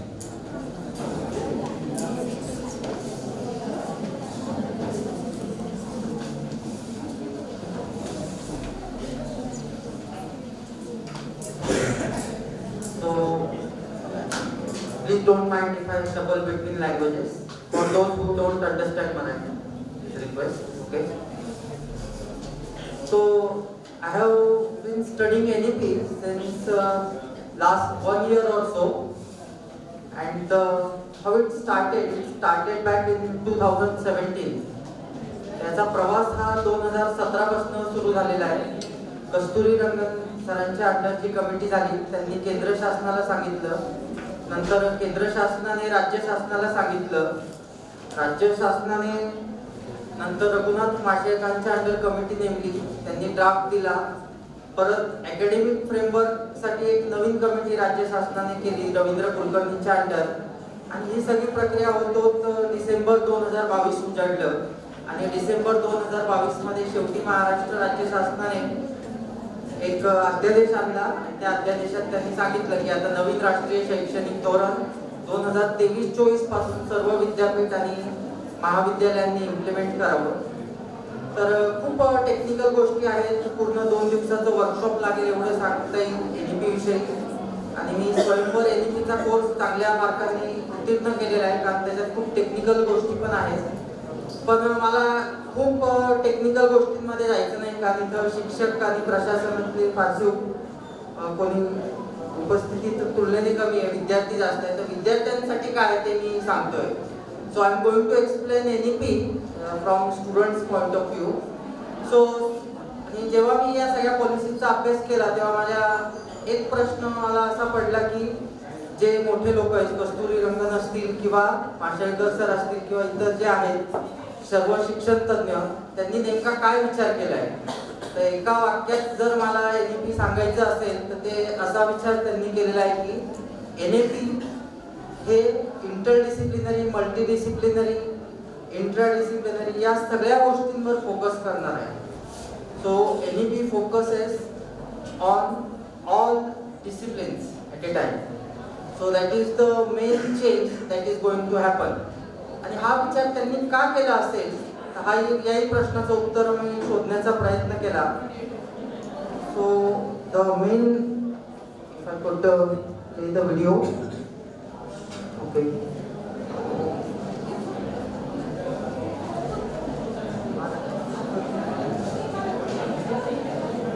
तर एक 30 सेकंदाची फक्त क्लिप आहे ती आपण बघूया.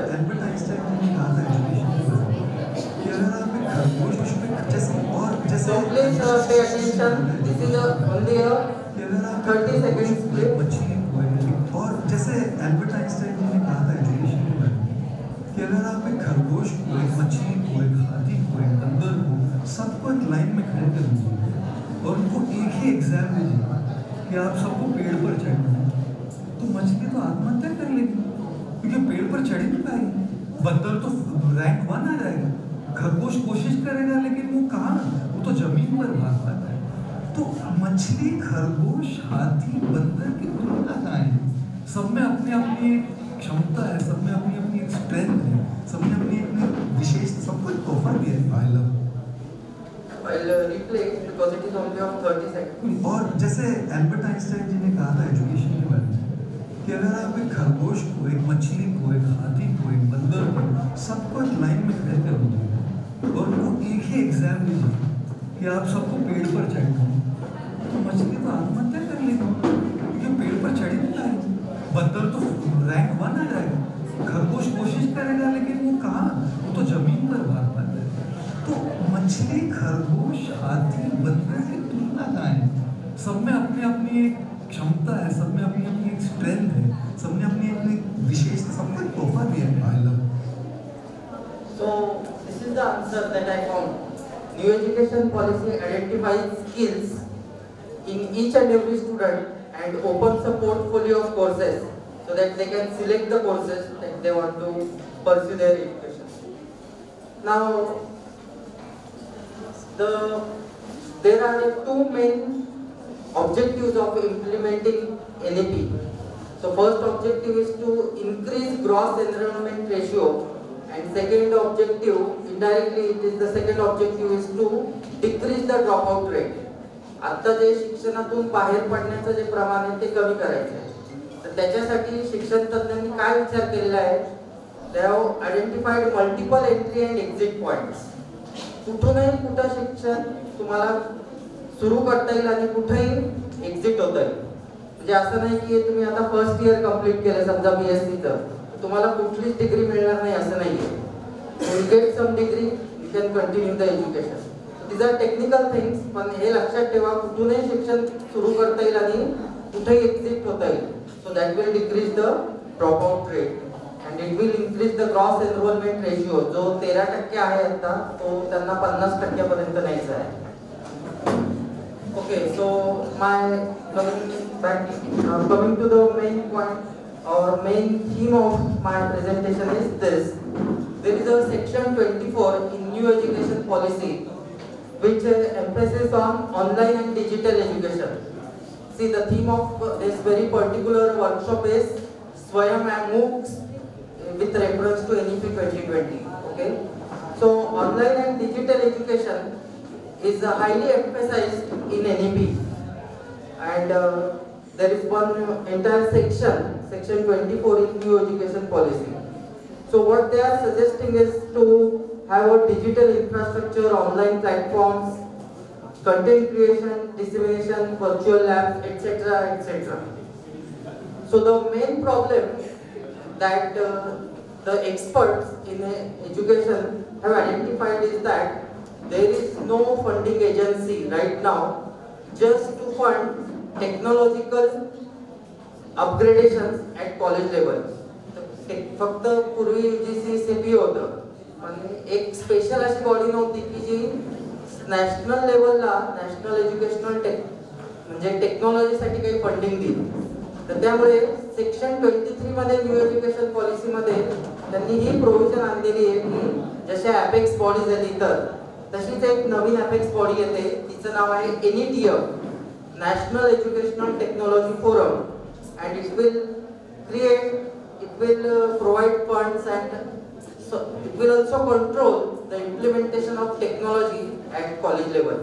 तर हा एक महत्त्वाचा बदल आहे टेक्नॉलॉजीच्या दृष्टीने.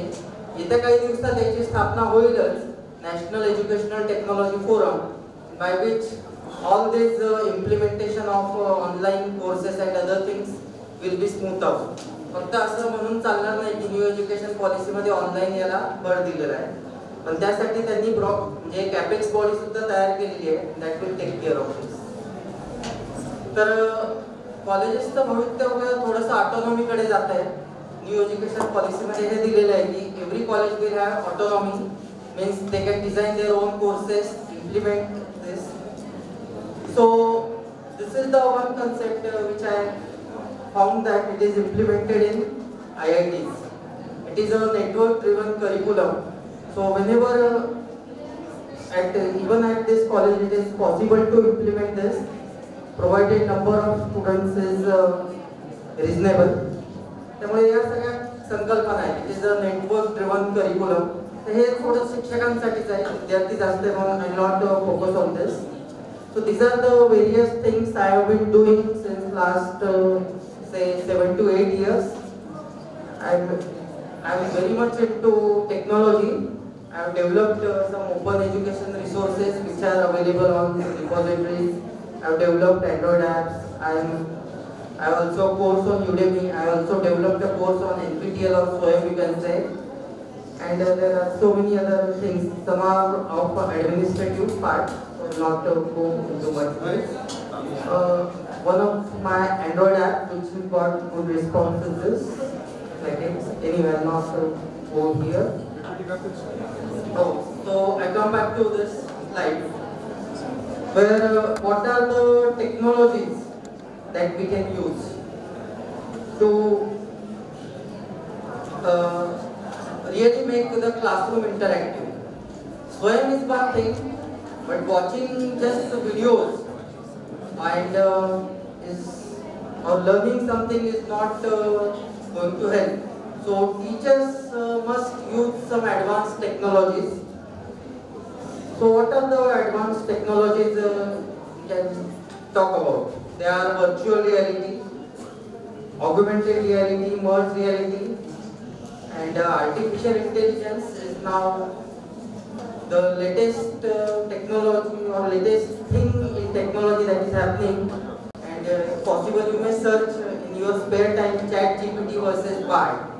So ChatGPT is created by OpenAI. Elon Musk basically आहे आणि बार्ट तर सध्या ज्यांनी कल्लोळ माजवलेले असं आपण म्हणू शकतो तंत्रज्ञानाच्या जगात आर्टिफिशियल इंटेलिजन्स ने. So just search ChatGPT versus BART, you will learn many things, machine learning and internet of things. So how technology is changing rapidly, that I have shown here in this slide. So now we are at this point where the artificial intelligence is there.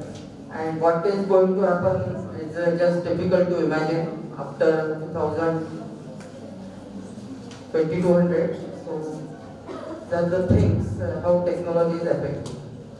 So I'll come back to the previous slide. So let us have some demonstration for this different types of technologies. First, I will focus on augmented reality, and then a few other demonstrations as time permits I will do. So it would take some time because it needs some setup at my end. So please be patient.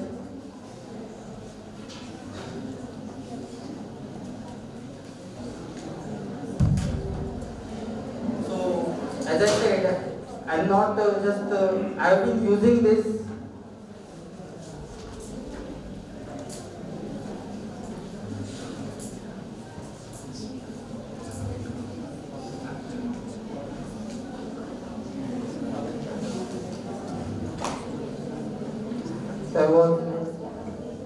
I used to get the things.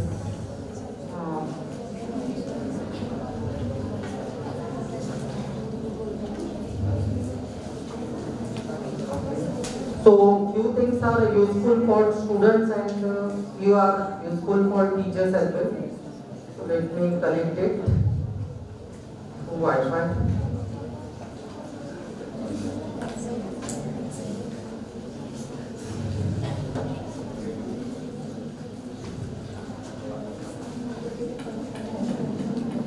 Okay, so I think it is connected.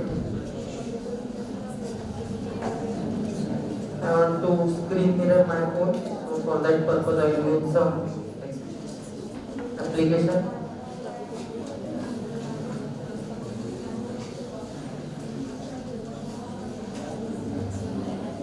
Let me just connect at this side.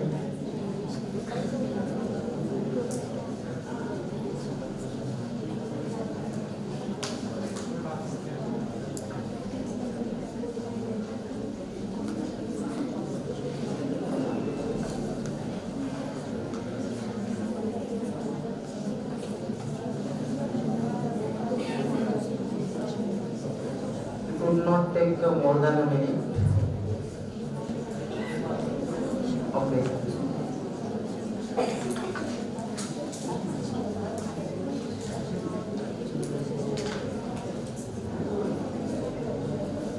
First, let me escape this presentation.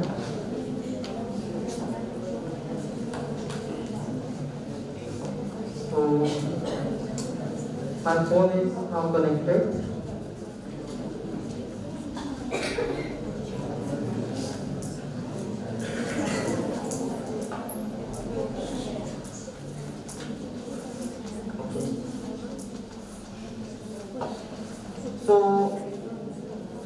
possible, let me just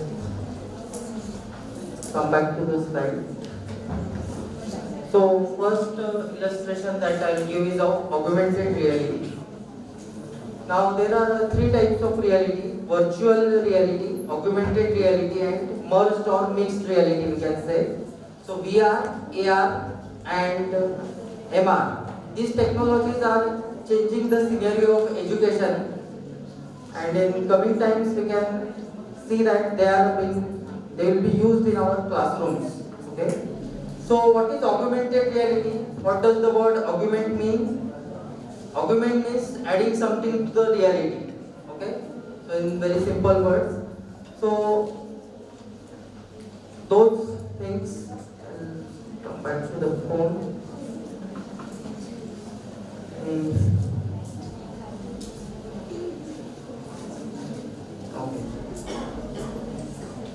Need a folder.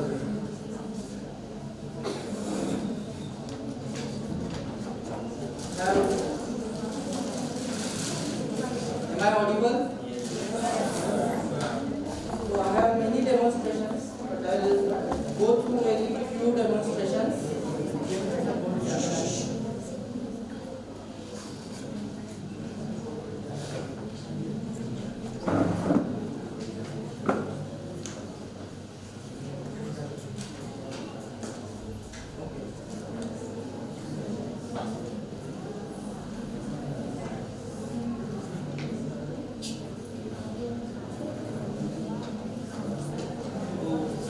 If I am audible, I would like to stay here. येतोय आवाज?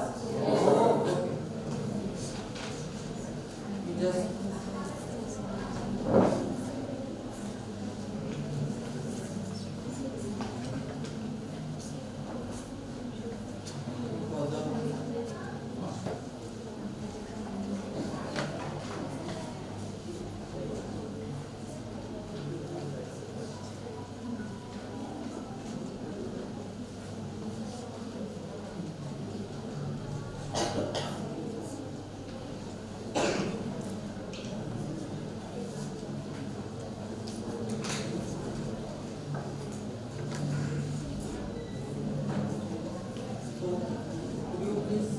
switch off the light for per se it's okay, fine.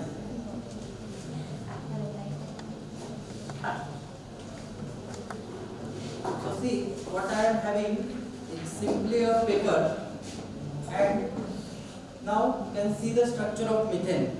It's carbon and 4 bonds. So whatever you learn, that will augment to the reality. It is getting augmented to reality. That's an illustration. Means we can simply have some code or like this, and if I put my phone here, it will get augmented to the reality. Some other illustration. So if you want to understand, say, structure of heart or DNA, for example, how that.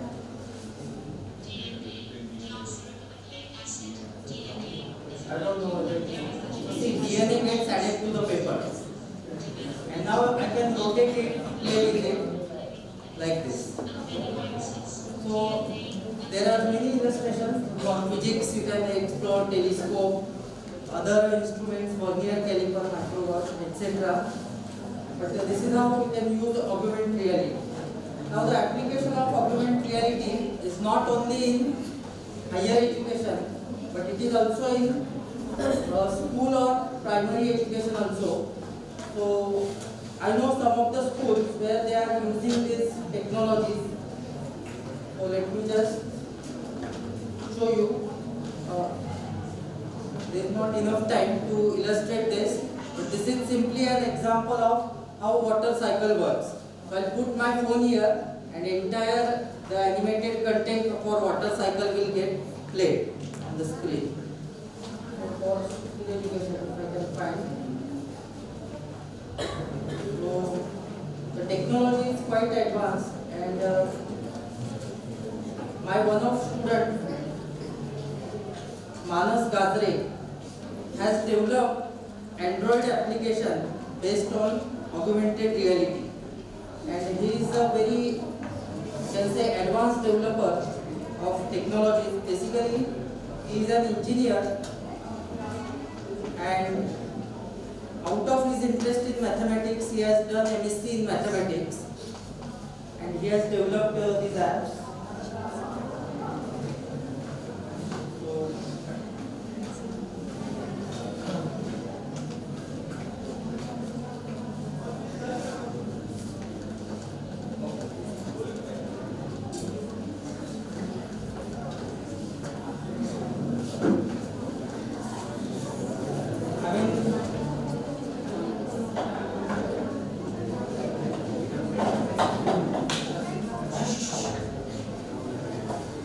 Please be patient. I will show you other technologies also. This one is last from augmented reality. Okay, this is a coloring board. My son has colored this.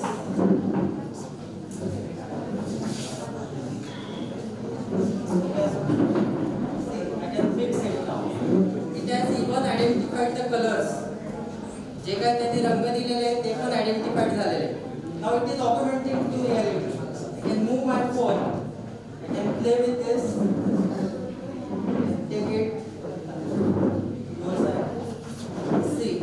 So this is how we can make the education interesting with this augmented reality. So I have got the meaning of augmented reality. Augmenting something to reality. तुम्ही बसलेले real आहात आणि हे जे मी ऑग्युमेंट करतोय, add करतोय बघा, काही विद्यार्थ्यांच्या डोक्यावर हे दिसतंय. So that is what we call it as augmenting reality. And see the technology can even identify the colours. जे कलर्स त्याने दिलेले आहेत तसेच तो आयडेंटिफाय करतो. So this is something really fun for students to learn. The next thing, is there anyone from chemistry here? Chemistry कॉमर्सचे आहेत का जास्तीत जास्त? सायन्सचे पण आहे. केमिस्ट्रीचा कोणीच नाही आहे? FY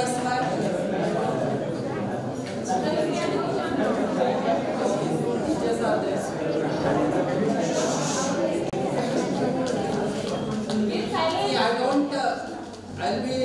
I'll finish within 10-15 minutes, so I'll not the one thing which is we can use is virtual reality. So आता जे मी तुम्हाला सांगितलं ते मी augmented reality बद्दल सांगितलेलं आहे. So we can also have virtual reality. So this is what I am talking about very first. So in virtual reality what happens? Everything is in virtual environment. या ज्या सगळ्या गोष्टी आहेत त्या व्हर्च्युअल एन्व्हायरमेंट मध्ये आपण करत असतो. व्हर्च्युअल रियालिटी मध्ये means for science students or even for there are many universities who have virtual mapped their campus. म्हणजे मला समजा त्या विद्यापीठाचा कॅम्पस पाहायचा आहे तर मी काय करू शकतो? I can just wear this, put a smartphone here. I can put my smartphone and then just wear this. I can literally walk on the university campus. So this has not applications not only in education but in several other fields. But in education, I will show you a clip. So see, there are many things which I could show, but let me just how we can use it. If anyone from life sciences also I can show. Okay, so this is one application, and say it will save a lot of resources.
got the idea. They have just put a headset and they are doing all experiments in science laboratory virtually. Like they are picking some containers, putting one chemical into another, but all is being done virtually, and it will save a lot of resources. And so everything happens in virtual environment. तर हे सगळं virtual environment मध्ये होतंय, reality मध्ये होत नाहीये. आणि वेळ असता तर मी तुम्हाला दाखवलं असतं की एक युनिव्हर्सिटीच्या विद्यापीठात मी हे घातलं की मला असं वाटतंय I walk from here to there and it will create an experience that I am walking along the some department or exploring the university campus. तर हे सगळं अनुभव घेऊ शकतो. याच्यासाठी खूप खर्च येत नाही and it is possible. Lot of expeditions are available. हे मी फक्त सायन्स साठी सांगतोय असं नाही. History, social science, if you search Google expeditions you will find lot of such things where you can use this technology. Okay. Now artificial intelligence we are talking about. So we can use Google AI in a very simple way. Android हे गुगलचं product आहे, तुम्हाला माहिती आहे, त्यांची operating system आहे. So for that purpose you can have some simple device called as Android box that you can use, and it comes with voice remote. I have that device also. One thing I forgot to tell, if I wear this and say I want to control my motion, I can use this remote as well. हे remote बरोबर हे device येत आहे. If I want to control my movement, like I am standing here, I want to take a turn. So instead of physically taking turn, I can use this remote to control my movement. So it is very useful. For mathematics students, there is a course VR Calculus, and all concepts of multivariable calculus can be explored through this VR headset and remote. So that is quite useful. So I was talking about how to experience virtual, how to explore artificial intelligence by using this. So see, this is an Android box. It comes at around say 3,000, and it comes with a voice remote. So if you really want to inform, you are using right now Google artificial intelligence directly or indirectly. For example, you are using voice search or Google Assistant, you know. So something similar to this is available in this box, and it comes with voice remote. So if you ask some question, it will answer, and it is very interesting to explore the things on a. You can connect this to TV or projector, whatever the things, and you can use this with remote. Okay. Also, few other things for teachers also. So. See, concept of smart board is getting popular and projector is getting outdated. काही गोष्टी शिक्षकांसाठी पण useful आहेत ते मी सांगतोय. तर smart board generally cost around 1,50,000.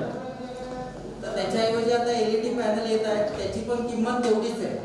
But we can really use some cost effective technologies for that, and we can use those in our classrooms.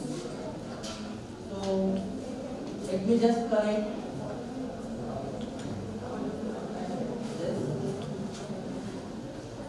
Forgot to bring some devices. Anyway, this will work.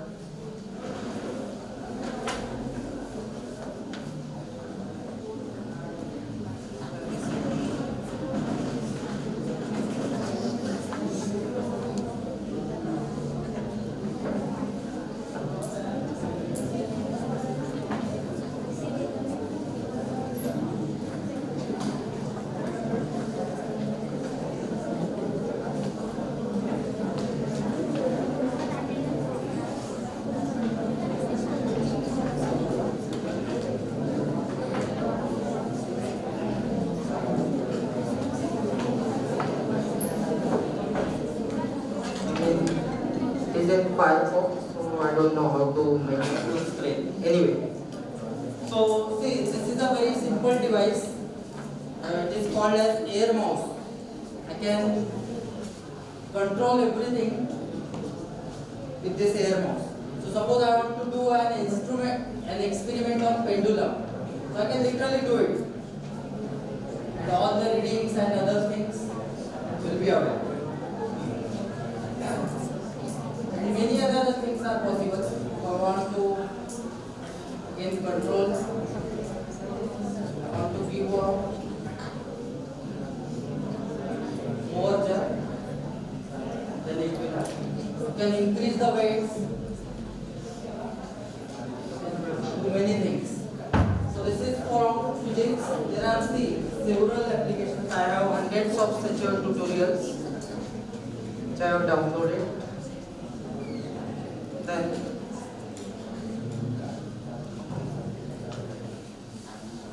I have like to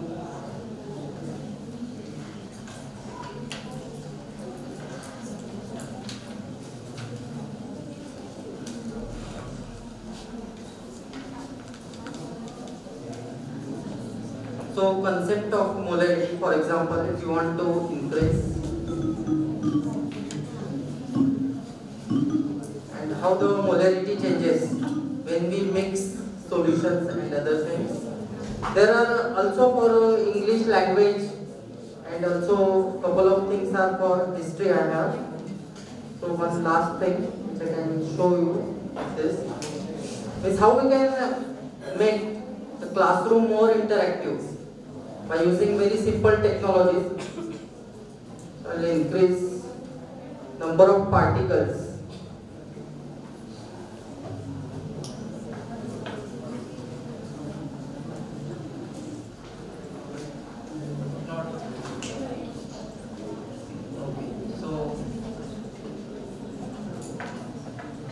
If you want to understand the process of diffusion, you can simply use this utility.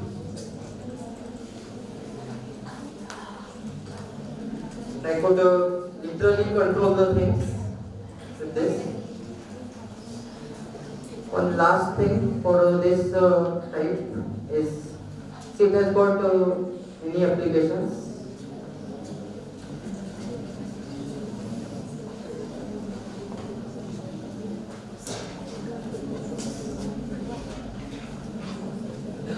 Okay, so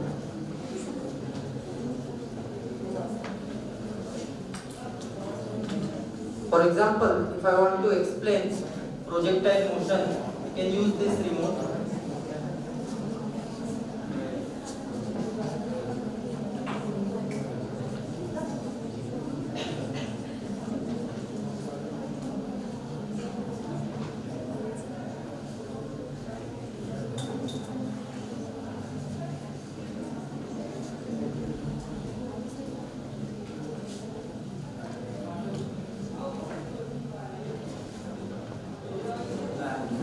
So I can set up the lab.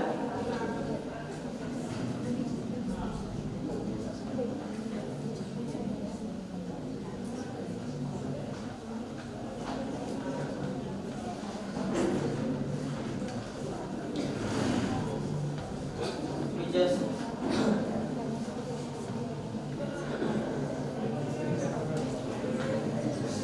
and then virtually throw a ball and measure all the details. All details will appear.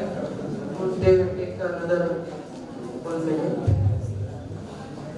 One last demonstration, if possible, is both somewhat complicated. So, see, I go. So literally, I can move it with my hand. So this is a very simple technology which we can use in our classroom to demonstrate. I use it for explaining different concepts of geometry. You can use it, okay, explore the things. So this is called as an air mouse, and the cost is around 500 rupees. See how cost effective technology is this, one which we can use in our classroom. I can also use this as a smart board. I will also illustrate that. But before that, let me show you one more device.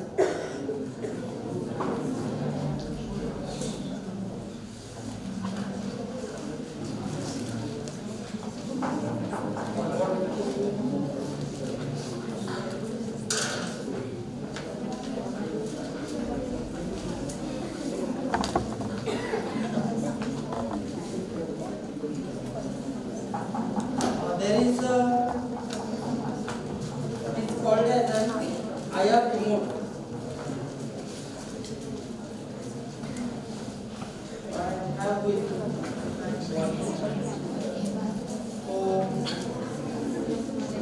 is not available with me. Let me show it on internet. The cost is again very, you search here for Google. तर हे काही गोष्टी शिक्षकांसाठी पण आहेत, म्हणजे smart classroom आपण कसं वापरू शकतो.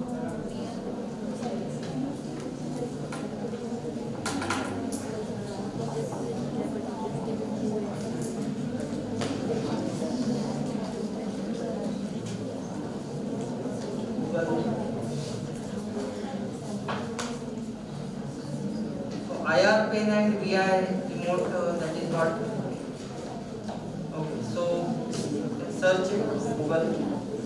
तर बेसिकली एक रिमोट येतं आणि एक पेन येतं, त्याच्यामुळे आपण virtually I can translate this ball into a touch screen experience. तर 3-4 हजार रुपये खर्च केले की स्मार्ट बोर्डची गरज नाही. आपण पेन घेऊन ते रिमोट कनेक्ट केलं, समजा प्रोजेक्टरच्या थोडंसं वरती ठेवलं आणि पेन कॅलिब्रेट केला, so literally this ball will become a touch screen. So touch screen experience येऊ शकतो म्हणजे 3-4 हजार. So what basically I am saying is that there is no need to invest huge amount in smart boards. तर smart board मध्ये खूप जास्त investment, विशेषतः छोट्या कॉलेजेसला, या कॉलेजला इन्फ्रास्ट्रक्चर चांगलं आहे पण बऱ्याच वेळेस फंडिंगची अडचण असते, तर इथं काही कॉस्ट इफेक्टिव्ह सोल्युशन्स आपण फाइंड करू शकतो. There are a few other things which I could have explained, but let me stop it here. Thank you.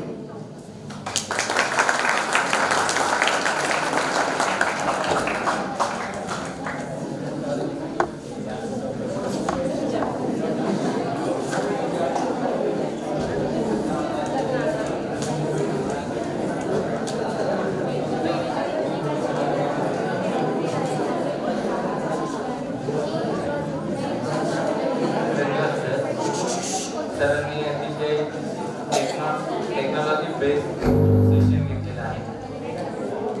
मी सरांचे खूप खूप धन्यवाद मानतो. यानंतर मी आजच्या या सेशनचे अध्यक्ष डॉक्टर प्रसाद सर यांना विनंती करतो की त्यांनी या सेशनचा थोडक्यात आढावा घ्यावा.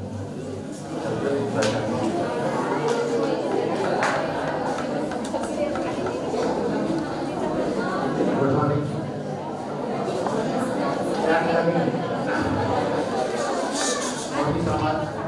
एसकेवीटी महाविद्यालय यांच्या वतीने न्यू एज्युकेशन पॉलिसी किंवा त्याला राष्ट्रीय शैक्षणिक धोरण असं सुद्धा म्हटलं गेलेलं आहे. आणि या नवीन शैक्षणिक धोरणामध्ये जे काही बदल होत आहेत ते बदल शिक्षकांबरोबर विद्यार्थ्यांना सुद्धा आवश्यक आहेत आणि ते त्यांनी सुद्धा अनुकरण करायचं आहे.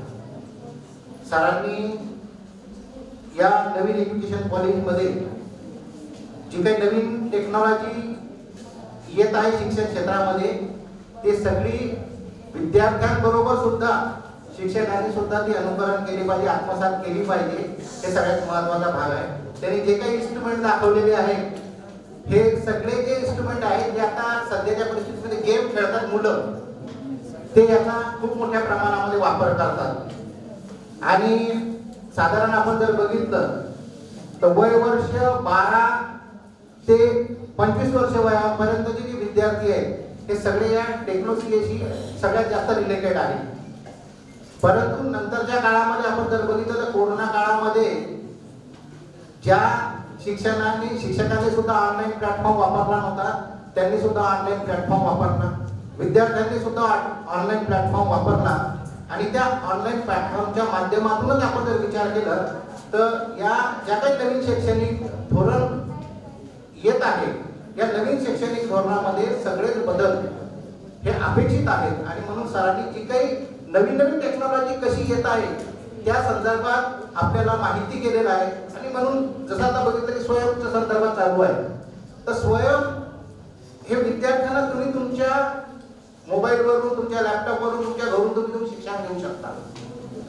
आणि म्हणून त्याच्या माध्यमातून फक्त महाविद्यालयात येऊनच शिक्षण घेतलं पाहिजे ही जी भूमिका आहे ती सुद्धा स्वयंच्या माध्यमातून कुठेतरी विद्यार्थ्यांना वेगळ्या शिक्षणाकडे नेण्याचा एक प्रयत्न आहे. हे आपण महाविद्यालयातून जे घेतो ते औपचारिक शिक्षण आहे, परंतु त्याच्याबरोबर सुद्धा आपल्याला जे काही नवीन शिक्षणामध्ये बदल होत आहे ते बदल आत्मसात करणं हे सगळ्यात महत्त्वाची गरज आहे आणि ते शिक्षकाबरोबर विद्यार्थ्यांनी सुद्धा करणं आवश्यक आहे.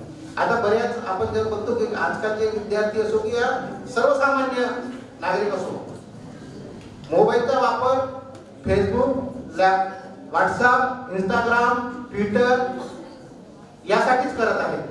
परंतु विद्यापीठाने आता जर तुम्हाला बघितलं की क्रेडिट बँक एक सिस्टम आणलेली आहे. क्रेडिट बँक काय आहे की तुम्ही वेगवेगळ्या माध्यमातून जी काही क्रेडिट आत्मसात करेल तुम्ही त्याच्यावर अपलोड केले तर ते तुमच्या मार्कशीट मध्ये येणार आहे.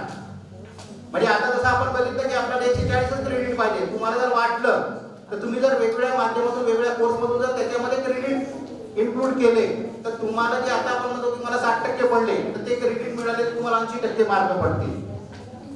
म्हणजे काय होईल, त्यामधून तुमचा ग्रोथ होणार आहे, तुम्हाला नवीन काही गोष्टी माहीत होणार आहे. आता सरांनी जे दाखवलं, सरांनी मग एका विद्यार्थ्याचं नाव घेतलं गाडगे, बरोबर.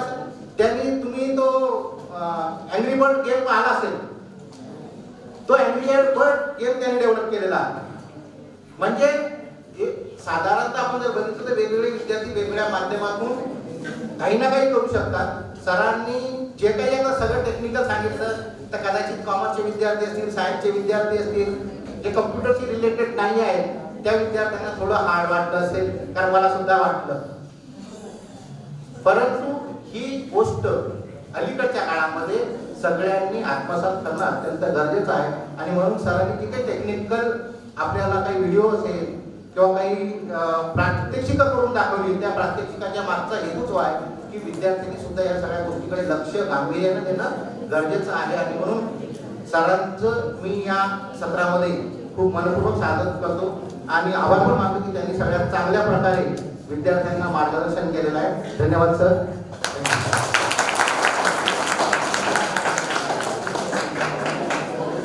धन्यवाद प्रसाद सर, धन्यवाद शिरोडे सर. आर्टिफिशियल इंटेलिजन्सचा वापर कुठे कुठे आणि कसा करू शकतो आणि येणाऱ्या काळामध्ये आपल्याला त्याचा नक्कीच किती वापर असणार आहे त्याचे साधन ठरवून मी तुम्हाला द्यायचं ठरवलं. कारण आपण जेव्हा मॉलमध्ये जातो, मॉलमध्ये गेल्यानंतर तिथे आपण काय करतो, एखादा ड्रेस किंवा एखादा कॉस्ट्युम तुम्हाला आवडला तर तुम्ही काय करता, त्याला ट्रायल रूम मध्ये जाऊन ट्रायल करून येतात, बरोबर आहे. पण हे जेव्हा आर्टिफिशियल इंटेलिजन्सचा यूज असणार आहे त्यावेळेस तुम्हाला ते स्वतः ट्रायल रूम मध्ये जाऊन ट्रायल करायची गरज राहणार नाही. तुमच्याकडे समोर एक स्क्रीन असेल, तुम्ही फक्त त्याच्यावर टच करायचं. टच केल्यानंतर तुम्ही तो कॉस्ट्युम वेअर केल्यानंतर तुम्ही कसे दिसणार आहे तुम्हाला तिथे बघायला मिळेल. मीन्स इतकी ही अपडेटेड टेक्नॉलॉजी येते, not only in the education sector but also in the retail sector, banking sector and you will see everywhere. त्यामुळे विद्यार्थ्यांना हे जास्त महत्त्वाचं आहे, कारण की जे लोक शिकून गेलेले आहेत, बाहेर पडलेले आहेत, त्यांना या गोष्टींबद्दल जास्त, जसं का मोबाईल म्हणतो आपण, तुमचे आई वडील किंवा तुमचे ग्रँड पॅरेंट्स त्यांना त्याचा एवढा यूज नाहीये. पण आपली जी आजची पिढी आहे ती आपण मोबाईलशिवाय जगू शकत नाही, बरोबर आहे. त्याच पद्धतीने जेव्हा हे artificial intelligence, internet of things येणार आहे, आपल्याला त्याच्याशिवाय ऑप्शन राहणार नाही. विद्यार्थी असो किंवा सामान्य माणूस असो, सगळ्यांना हे शिकणं येत्या काळामध्ये खूप इम्पॉर्टंट असणार आहे. आणि तुम्हाला नंतर हात धरून शिकवायला कोणीही येणार नाही. जे आम्ही तुम्हाला इथे प्लॅटफॉर्म अवेलेबल करून देतो त्याच्यातनं नक्कीच तुम्हाला काहीतरी चांगलं शिकायला मिळत आहे. इन फ्युचर बाहेर पडल्यानंतर कोणीही तुम्हाला खास सेलिब्रिटी घेऊन जाऊन हे शिका, बघा, काहीतरी नवीन आहे असं कुठेही अवेलेबल होणार नाही. त्यामुळे ज्या संधी तुम्हाला येत आहे त्याचा तुम्ही नक्कीच फायदा करून घ्या. आज आपल्याला जे आलेले आपले रिसोर्स पर्सन होते डॉक्टर वैभव जाधव सर, यांनी पण आपल्याला स्वयंभूत आपण काय काय ऑनलाईन कोर्सेस करू शकतो याबद्दल माहिती दिली. तसेच आजचे आपले जे शिरोडे सर आहेत त्यांनी आपल्याला नवीन नवीन काय टेक्नॉलॉजी योग घेतली आहे त्याच्याबद्दल माहिती दिली. त्याबद्दल मी दोघांचेही आभार मानते आणि हे सेशन जे संपलं असं. त्यानंतर लंच ब्रेक होत आहे. सर्वांनी आता लंच ब्रेक साठी जायचं आहे आणि 1 तासामध्ये पुन्हा यायचं आहे. महाविद्यालयाच्या वतीने सरांचं स्वागत करते आणि प्राचार्यांना विनंती करते की त्यांनी साने सरांचा सत्कार करावा.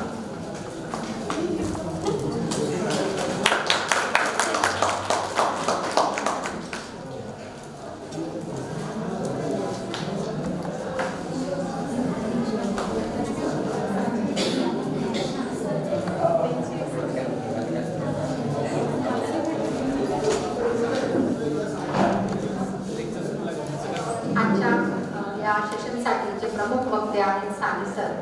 त्यांचा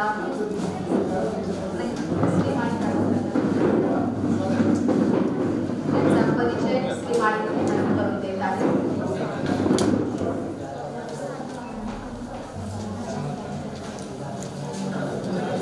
Thank you, madam. It's my privilege to introduce such a baby, Professor Dr. Shirish Sane.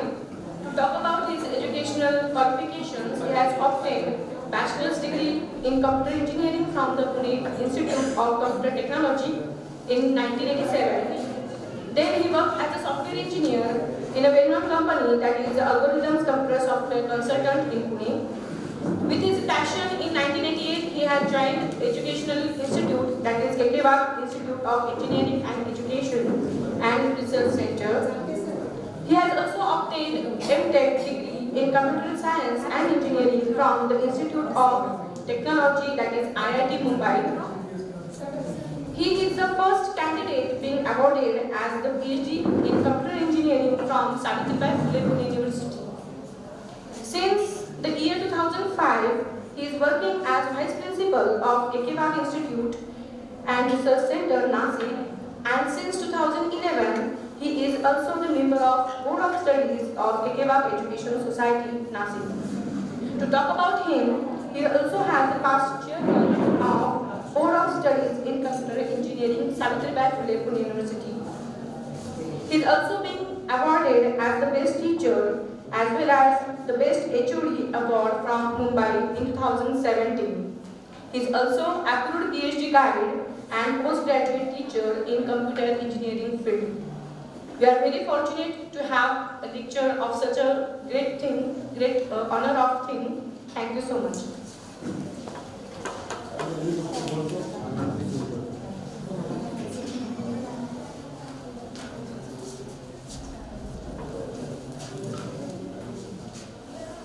धन्यवाद मॅडम. आजच्या या सेशनचे अध्यक्षस्थान डॉक्टर धीरज जामटे सर यांनी भूषवावं अशी मी त्याला विनंती करते. BN नाईक कॉलेजचे सर आहेत ते.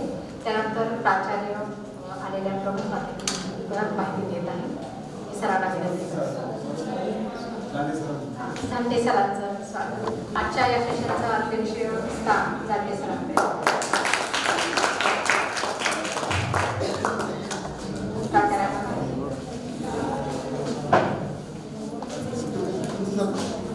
आज या ठिकाणी after lunch we are gathered here for to listen the Dr. Sane.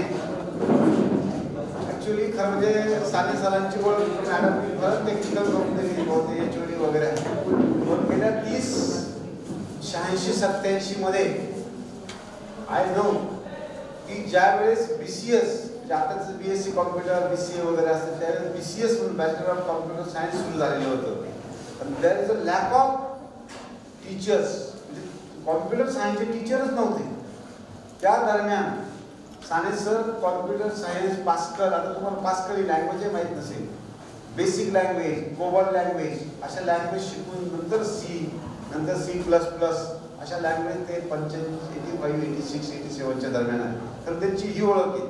ही जर नाशिक जिल्ह्यामध्ये त्यांचं पायनियर म्हटलं तर हरकत नाही. CSI चॅप्टर जो होता तो त्यांच्याकडे सुरू झाला आणि कॉम्प्युटर इंजिनिअरिंगच्या उद्देशाने आम्ही सुद्धा त्यावेळेस त्यांच्याकडे ट्रेनिंग घ्यायचो की Cचे प्रोग्रामिंग कसे करायचे, तर C++चे प्रोग्रामिंग सुरू. तेव्हापासूनच ते कॉम्प्युटर इंजिनिअरिंग खरं म्हणजे ते म्हणत होते, मला असं वाटत होते आता प्राचार्य झाले असतील आणि ते पण ते म्हणजे डोक्याचं की नको म्हणून असो. He is an academician first and he is a trustee of KKW Engineering College and Research Center. आणि सर्वात महत्त्वाचं म्हणजे अनेक विद्यार्थी त्यांचे परदेशामध्ये अतिशय IT एक्सपर्ट आहेत. त्यांच्याकडनं सगळं फीडबॅक घेत असतात आणि देयर इज अ डायलॉग. आणि हे national education policy is the matter. त्यांच्याशी मॅटर करत असताना आपण कोण रिसोर्सेस आहेत तर त्यांच्याकडे आपल्याला बघण्याचं म्हणजे नाशिकमध्ये, नाशिक जिल्ह्यामध्ये शिकायचं आहे. तुला झोप लागली होती बाबा असं हे सगळं सांगत असताना नाशिक जिल्ह्यामध्ये कोण रिसोर्स असू शकेल की those who are connected to entire world. the Sane sir is the only best connector of this all the world to the computer or anywhere faculty. आणि आता आपण जे स्वयंचं घेतोय, स्वयंचं म्हणजे ऑनलाईन आणि फ्री अशा दोन गोष्टी असल्यावर तुम्ही काय बोलायचंच नाही. तर तुम्ही सुद्धा स्वयंमध्ये ऑनलाईन म्हटलं फ्री म्हटलं की सगळंच येतं. त्यामुळे धांडे सरांचं देखील याचं स्वागत करतो मी या महाविद्यालयामध्ये. कारण त्यांची माझी 35-40 वर्षापासूनची ओळख आहे. तरी पण एक अकॅडमिशियन असं कुठेतरी भेट होते अकॅडमिशियन होते. आणि माझी कन्या सुद्धा त्यांच्या कॉलेजला विद्यार्थी होते, ती आता चांगल्या पोझिशनला आहे. चिरंजीव पण तिथं होता, तो पण भरायला गेलेला आहे. सांगण्याचा उद्देश असा आहे की आपण जे मॉड्यूल किंवा जे आपण टास्क देतो त्याला चांगलं पॉलिश करून अकॅडमिशियन बनवून ते आपल्याला चांगल्या ठिकाणी प्लेस करता आलं तर मला वाटतं त्याच्यापेक्षा जास्त कोणतेही आउटकम्स नाही. त्यामुळं आउटकम्स म्हणजे नुसतं जॉब नसतो. आउटकम्स म्हणजे entrepreneurship, there should the good progression of the students. आपण जसं म्हणतो प्रोग्रेशन ऑफ द स्टुडंट म्हणजे काय की it goes to the higher education and it goes to the higher. पण हे सगळे आपण जे काही कन्सिडर केले आउटकम्स आणि प्रोग्रेशन त्याच्यापेक्षा वेगळं काहीतरी होऊ शकतं असं ते क्रिएटर आहे. म्हणून त्यांचं या ठिकाणी या महाविद्यालयाच्या वतीनं मी त्यांचं दोघांचे स्वागत करतो आणि थांबतो. जय Hind.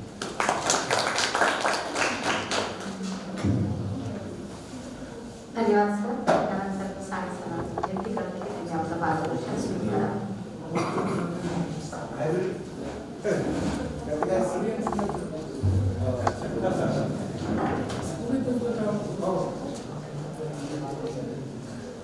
So very good afternoon to you all. Section Chair, Professor Nandi, Principal of this college, and my friend, and who has been recently been elected.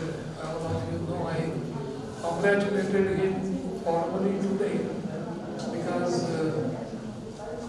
we never met after his election incidents. Well, I'm supposed to talk for how long? What's the time period given?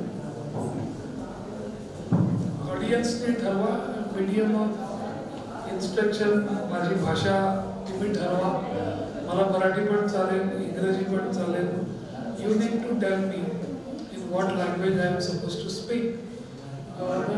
Think is more oriented for teachers, but the massive online courses, MOOCs, I'm sure all of you have heard about it, is very much relevant to the students. And I have been told that there are MCOM and MSc students are here in the hall. So let me thank this college firstly to invite me to talk on this particular topic. And I accepted this invitation for a value addition for myself. Also, you have seen here I am working as a chairman for board in computer application.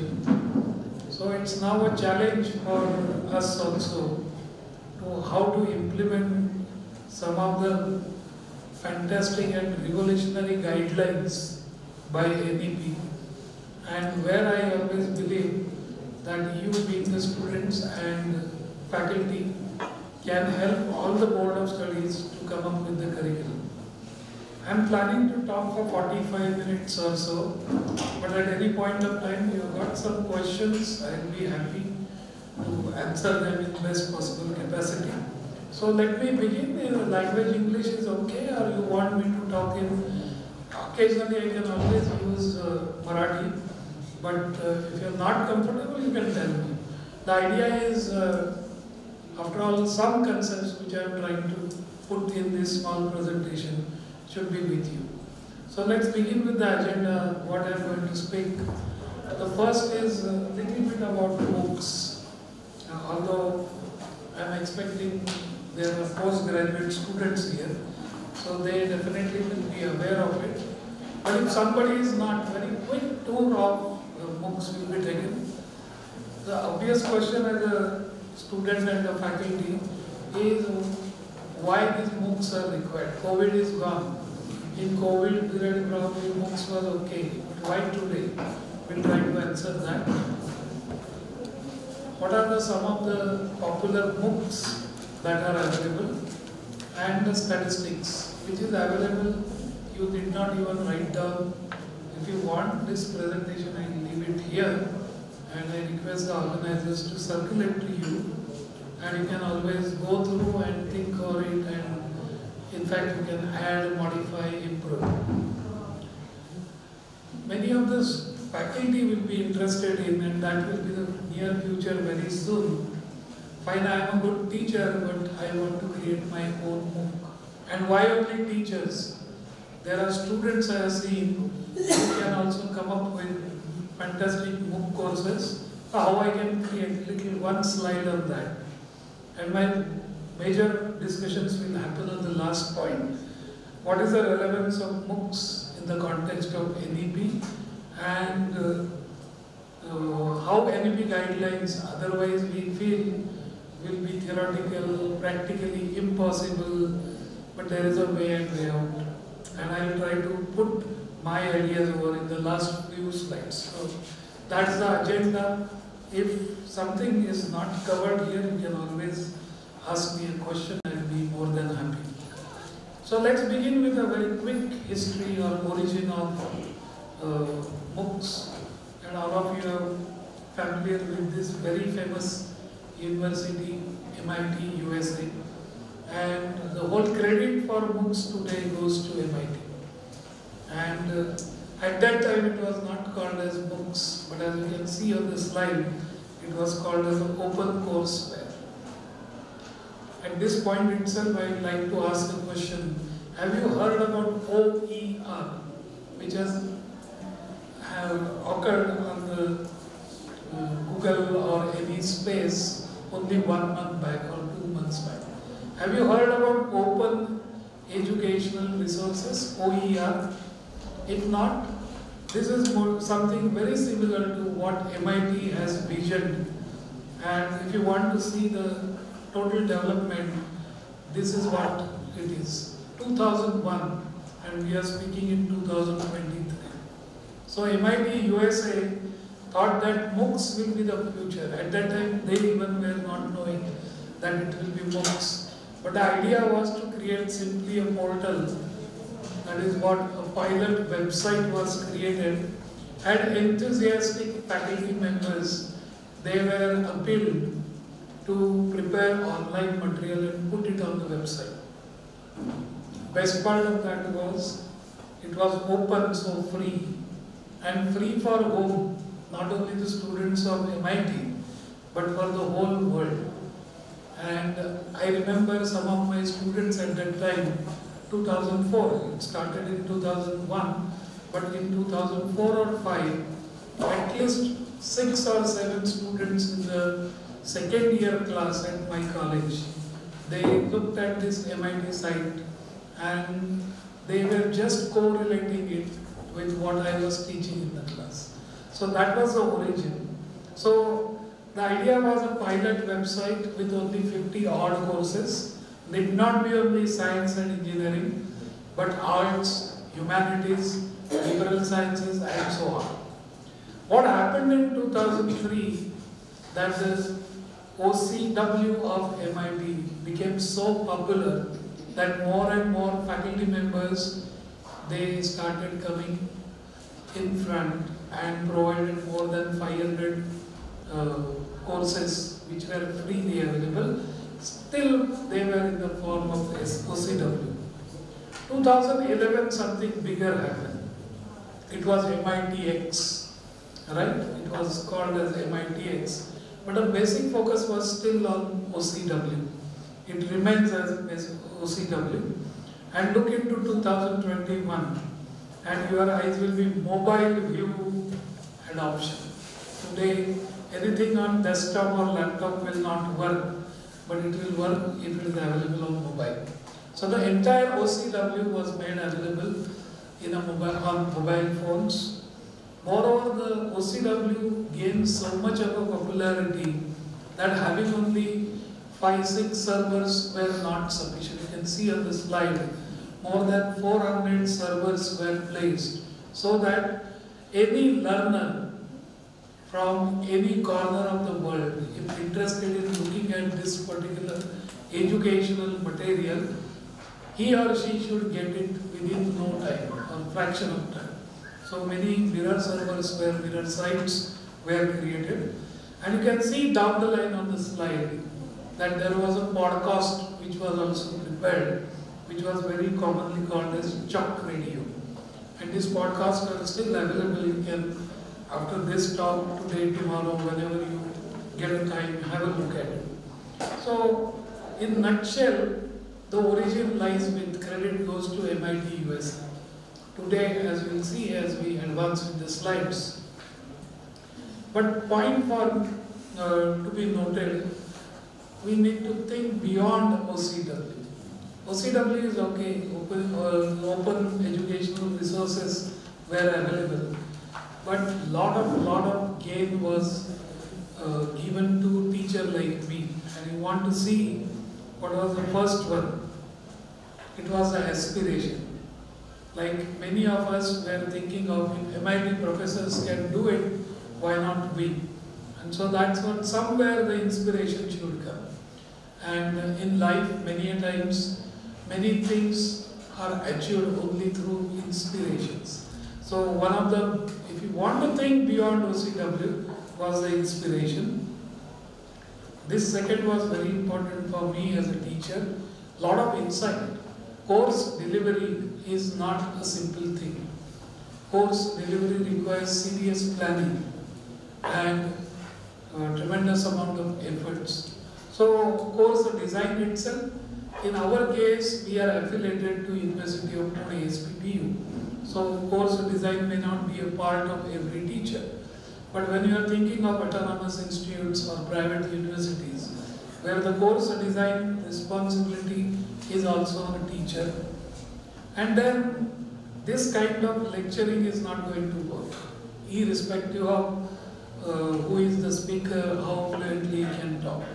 We need to have some exercise, some activity in the room. So, on an online platform, apart from lectures, can I have some activities? That was the insight for a teacher. And the biggest problem for today is how to engage the learners. Because of there are a lot of distraction for a learner. So to get that learner into actual class, so class engagement was most of the time that was the issue. As I already talked about Chalk Radio and that podcast, don't restrict it to only a website or only a mobile view. You can have podcast. By the way, how many of you regularly look at TED Talks? I don't know. Anybody has heard about it? TED, yeah, good. So have you looked at those TED Talks? Excellent. If you want to improve your speaking skills, TED Talk has an importance that only 8 minutes are provided, not more than 8 minutes. 8 is also higher. And you are talking about a very broad subject. And you need to be very precise, very crisp in your thoughts. So those who have not looked at it, you can look at it. Podcast is on the same line. And OCW today is not only a course, but as I said, I mentioned about OER. So the open textbooks were made available. So as a teacher, when I look at OCW of MIT, that was the input, that was the insight, that was the inspiration, and that's why many teachers can do that thing. And then there was an open library. They call it as MIT Open Library. And what was the beauty, first time in the history of online education, were very interesting videos. Today, lots of video, probably you are a member of WhatsApp. Your mobile, if it is not on WhatsApp, you are not in, right? So, excellent videos are available. Today, I'm talking about some 15 years back. So, the smart videos were available. And most importantly was auto-graded assignments and assessment. So when you are talking about online education, student engagement is one, how you are going to make the assessment. When the course enrollment is to the tune of thousands. We are talking about a class of 60 or 80. With MOOCs, we want to talk in terms of 45,000, 50,000, 70,000. In fact, we the teachers are having an annual performance appraisal. This is not a part for students but for teachers. And for years what we used to fill in that, how many lectures I have conducted, how many papers I have published and so on and so forth. Now that API has been modified by UGC and it says that it is not a question of how many lectures you have conducted, how many MOOC courses you have created and how many students, and that too from any part of the world, are the members of your class.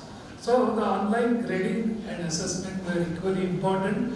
OCW and its open library provided a lot of insight. What are the benefits of MOOCs? By the way, the right hand top is always telling you what MOOC stands for. So let's look at benefit.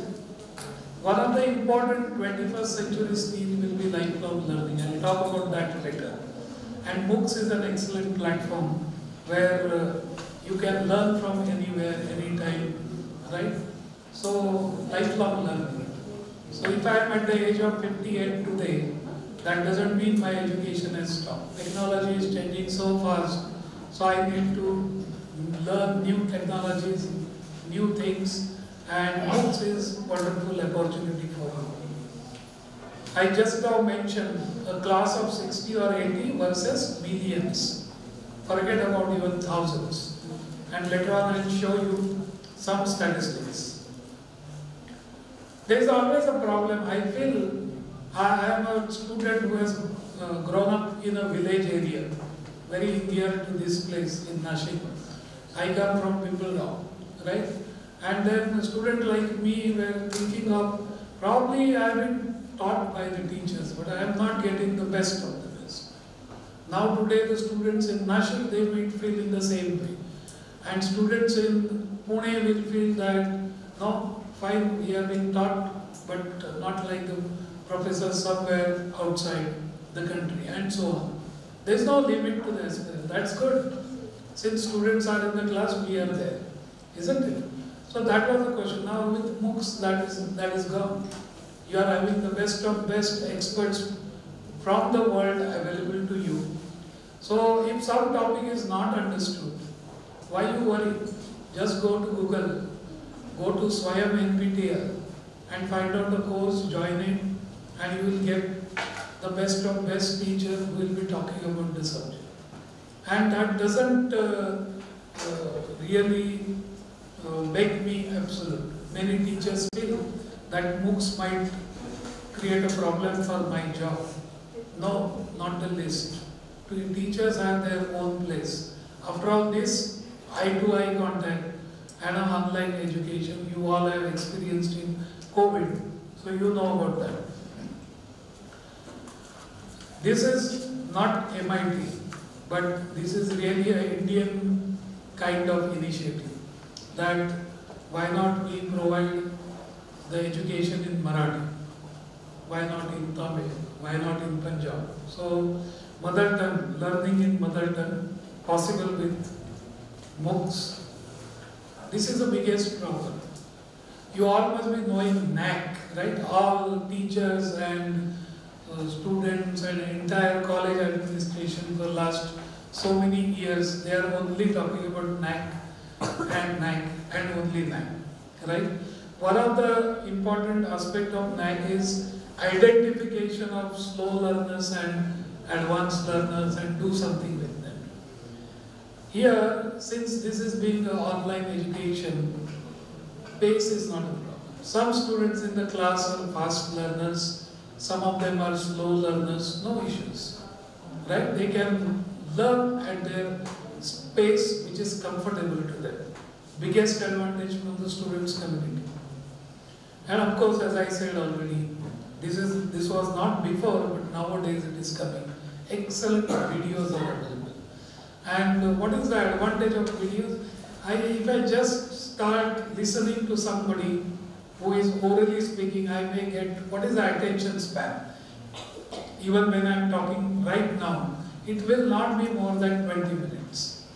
20 मिनिटानंतर पुरे होतात असं साधारणतः होतं. If it is a video, if it is an audio clip, if it is being a picture, my attention span might get somewhat larger. So that is what the use of videos. And a very good news for all the learners here. Most of the MOOCs are free of cost. You don't have to pay. And in Indian context, yes, majority, 90%, 100%, if you are talking about Swayam NPTEL, 100% all the courses are free. You don't have to pay any single pipe. But you need to invest your time. You need to solve the assignments. Now, assignments are given by your teachers also. Ask a question, are you submitting them in time? Probably the answer is no. There you need to submit in time. If you don't, fine, your course is gone. It is free, but it demands only your time. Your time is the investment. And if you can do it, you can really wonder and you can get a lot of skills available. It is not only the opportunity for learners, it is the opportunity for a teacher like me. Apart from my salary, I can earn a lot. In my department at KKR, there are 3 ladies who have developed their MOOCs and they have started earning also. It took around 1.5 hours of half year of time, or 1 year around, when initially their courses were free, then they made it paid, and today they have started earning. So teachers can also earn out of these MOOCs. And I'm going to show one or two slides about one of my colleagues who has developed a MOOC course here. Not full one, but just one. Every technology has its darker side. And so MOOCs is not the only thing. Otherwise you will all feel now peace life, no college, nothing. There are drawbacks also. What are the drawbacks? Biggest drawbacks is ICT infrastructure, availability. Do all affiliated colleges are having the ICT facilities? You are fortunate this college has excellent facilities, but this may not be the story of all the colleges. At home also, there are not all homes have that ICT facilities. I am very happy and noted. I came here to this college some 12 or 13 years back, I don't remember. My teacher, Professor Somnis, was the principal here. At that time I visited and I can see the sea change in the infrastructure. It was not available at that time. We are fortunate that we are having the ICT infrastructure. And for trainers also, to create a MOOC course, you require a recording room, you require a good, reasonably good quality camera and some allied infrastructure. Not all colleges can have. Preparation of quality contents is a big issue. I am an excellent teacher, I got a good knowledge. I'm just taking an example. There are teachers who are having good knowledge. But here the contents are to be created digitally. And so, in faculty today, I jokingly say, the senior faculty like me, they should talk about pedagogy, and the junior faculty should talk about technology. So the junior, I still run, every day I learn something from my juniors, as far as the technology is concerned. And they learn a pedagogy from my side. So it's a combination of this, but preparing a quality contents is, it remains an issue in India at least. This is serious, for students should know, high dropout rate. Enrollment, 50,000. 1 lakh, million, whatever numbers, how many of them have completed? Not more than 2%, not more than 1%. And that is why I said, with having a MOOCs, there is no threat to the teachers. Because somehow there is a lot of research going on worldwide. And ultimately there are no easy answers to it. We are trying to figure out some of them. I told you one of them was a short attention span. One more will come on this slide. this point, what about you and me? We are good, God gift. But what about visually impaired? Technology is there. You might have seen, have you visited TCS DISQ sometime? Digital Impact Square? It is near the Indira Nagar jogging track. If you are not, please visit there. It's a place created by TCS for promoting innovation. And there I found one student from Ahmedabad who came there, and they were a group of 3, 1 girl and 2 students, and they have developed a small piece of equipment. So if there is a textbook, for example, which is in French, neither you nor me understand, then that equipment will read for me. And of course in English, it was not in Marathi. So this kind of things are going on, but by and large, books for today are doing little for visually impaired learners. This is another thing, no personal attention. There are students we know that 10% of the class, they don't require our lecturing. But the rest of the 90% people, they do need lecturing. They need personal attention. Thanks to NAC again, and there may be a system of mentoring in this college also.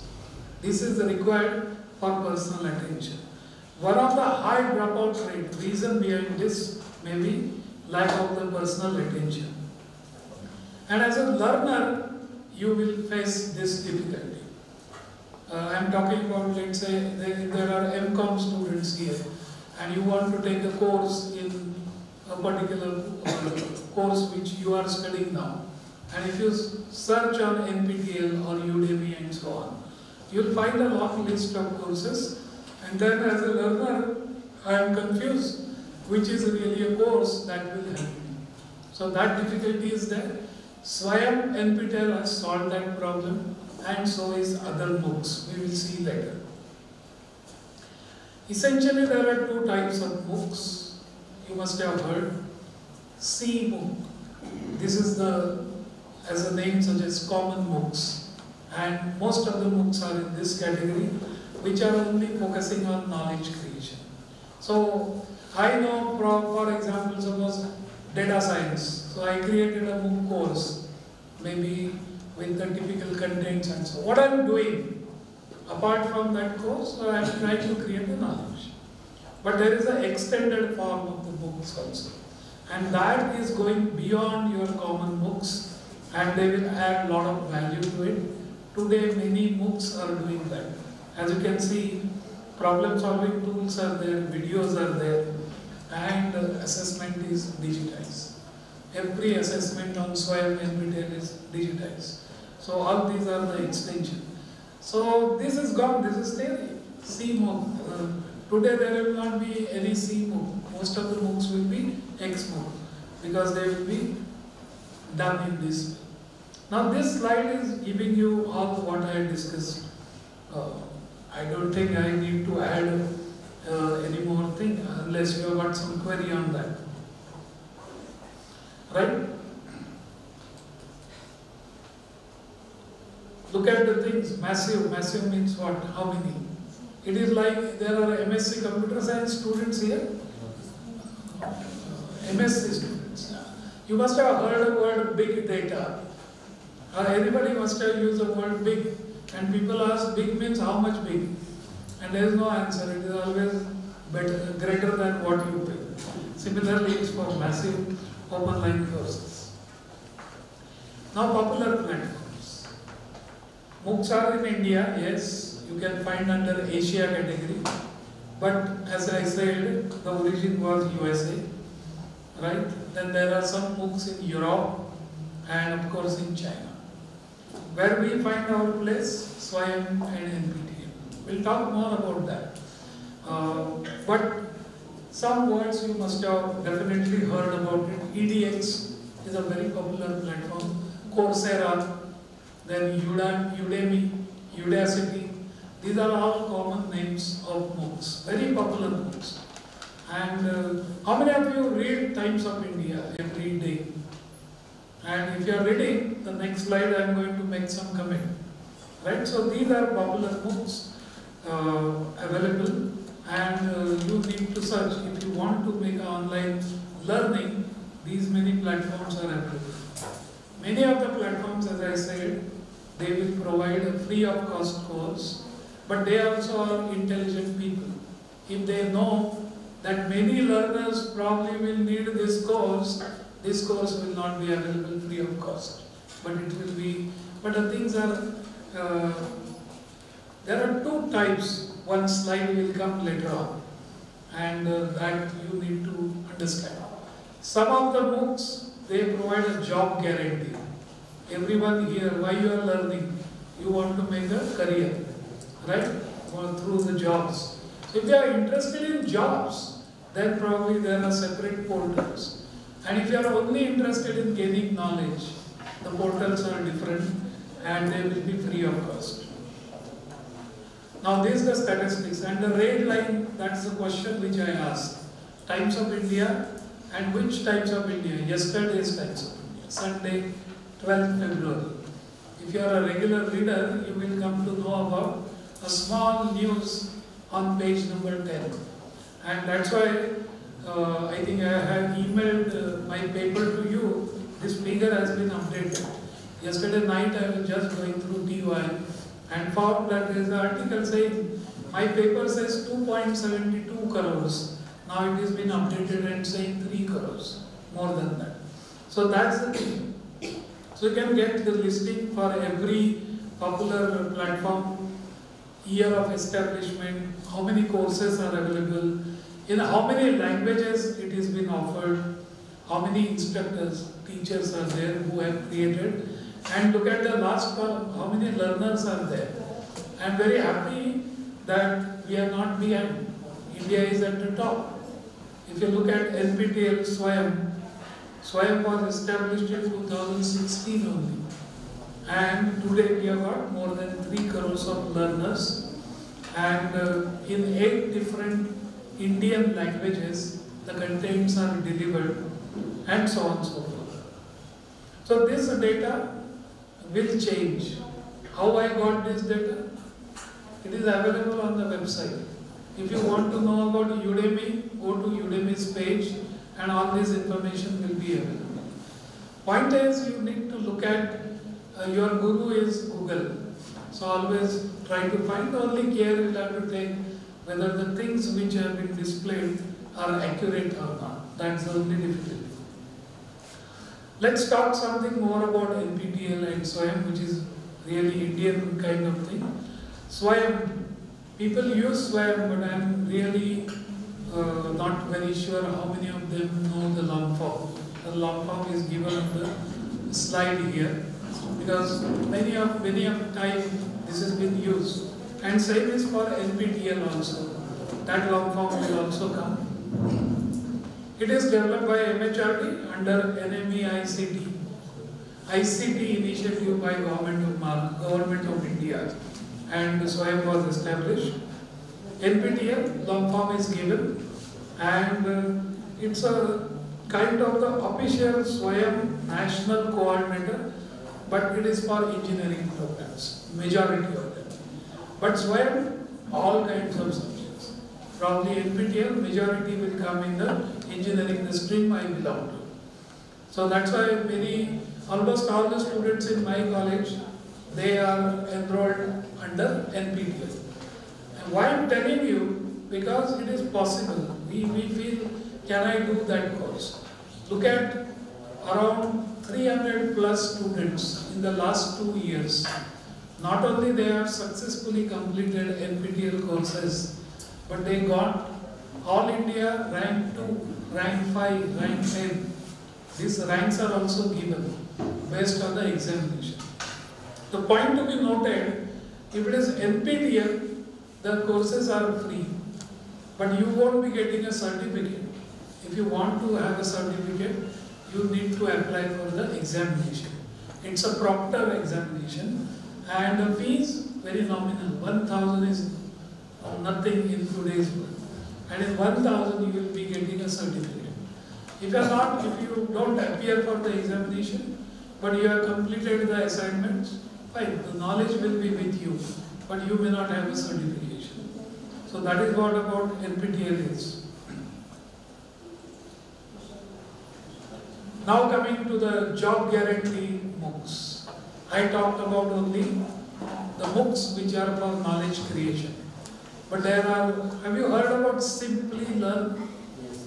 And this is one of the example of a MOOC platform that tells you want a job, pay for my course, do that course, pass the examination, and then I will have a tie-up with the employers who can offer you a job. Compensation is also good. Normally students in my college who do not get a campus job, they are less in number, but whomsoever they don't get, they go for Simply Learn. So what is this MOOC platforms? They are providing placement opportunities. As you can see, offer the job guarantee, but they are paid. You need to pay around 1 lakh, 50,000, 70,000. It will not be free of cost. Right? Why it is so? Because the courses are rigorous. Courses will be, you have paid for that. And so you need to do all the exercises, and they train you. And then once you are trained, it doesn't mean that you have paid 1 lakh, you have got a certification, so you will get a job. No. You need to do it fairly well.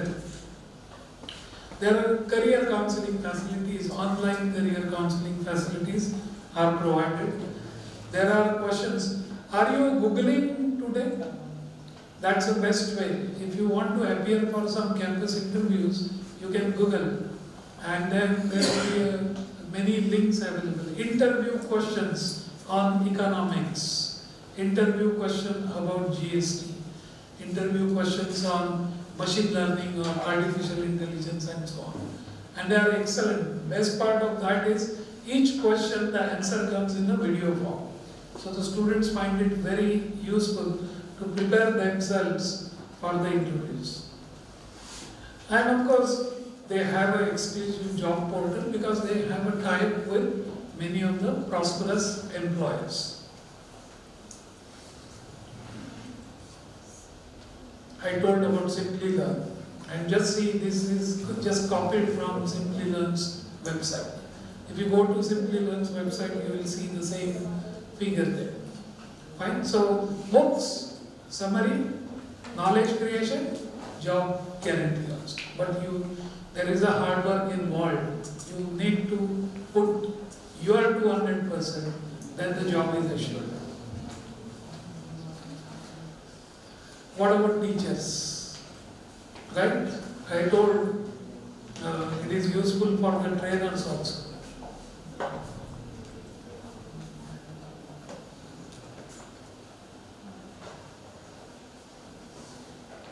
MOOCs platforms are providing these facilities. There are course APIs also available. Design Studio is available. Logo is available. And IPR creation. After all, I am a teacher, so I am making my knowledge open. So there has to be some intellectual property rights. This IPR interests are protected by MOOCs platform. And of course, payouts. You get sometimes if you decide to launch a paid course. Now, very quick recap of this is applicable for students also. If you feel you are good, then you can also create your own course. But how a teacher can do? Firstly, your sound trainer profile is to be created. It is to be catchy. This world, digital world where you need to sell yourself. So, catchy trainer profile should be there. It is going, after all, you are going to attract the students. If you don't write what you have, what are your capabilities, don't expect students will join your course. Catchy course title. If I create a course saying that C programming, how many of you will think? You'll say there are hundreds of books available and hundreds of courses are available. So having a course title on C programming may not be a good selling point. Instead, if I write computational thinking and programming in C, I'm just quoting an example. Then people will think, what is computational thinking? It is really new. It is different from programming. So idea is the trainers or the teachers, they need to look at this very carefully. Course landing page, I'm going to show you one. It has to be attractive. What I'm going to show is, I'm not claiming it is best, but this is what the attempt my colleague has done. So the course landing page has to be very attractive, and not only from graphical representation point of view. You need to really think and put words which will catch the learners. So the learner should get within a minute or two what this course is all about. Of course, this is the rest very similar to what we do offline, chapter-wise titles and contents. And then you need to have some recording facility. As I said, you don't require very hi-fi facilities. A simple room with an OBS studio loaded on your machine and even a video conferencing camera which is not costing you more than 2,000 rupees is more than sufficient to create. In my college there are several teachers who have created, and when we ask them what difficulty you encountered, the only difficulty the teachers have told that we were not getting a peaceful environment. There was a disturbance. The only difficulty was that.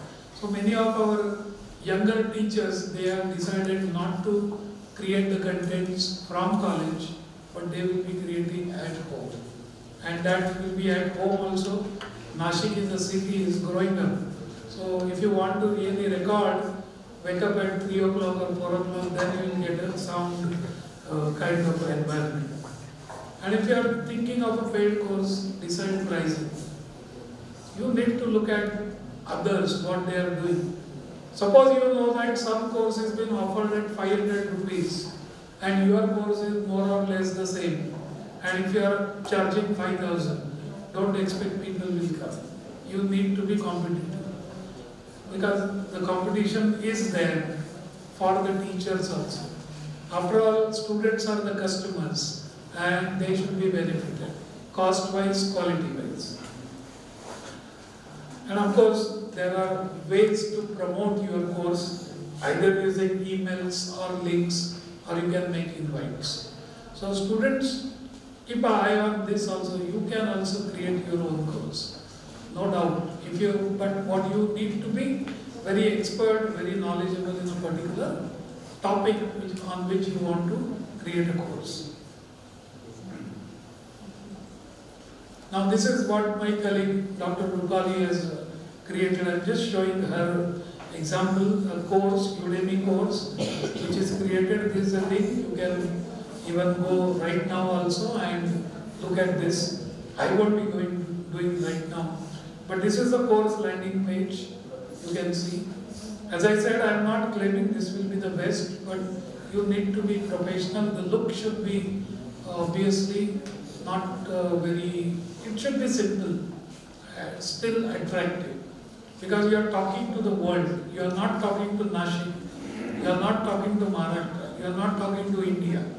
But your page, when the link is there, you will be watched by anyone from any corner of the world. So it should be decent, it should be precise, very brief, but still carries a message. It's an art. And Dr. Rupali told me that this was her 7th version, when she could satisfy herself, and still she is not very sure about the audience. And as a teacher, I get all the statistics here. Now this is older. She must have received many more than $7.89, as you can see here. This is the older one. So how much I have earned and so on and so forth. All information is available. Right side there is a rating for the course. All Udemy courses or MOOC courses, they are rated by the learners. And any learning around 4 is treated as a good Udemy course. So you can see the ratings are nearby, 4.23, 4.19. But in one course probably it is 3.75 and so on. Now look at the course landing page. I am just playing a video. If the things are working, you will be able to hear also.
Duration of the video, maybe 1.5 and 2 minutes, not more than that. It's not allowed.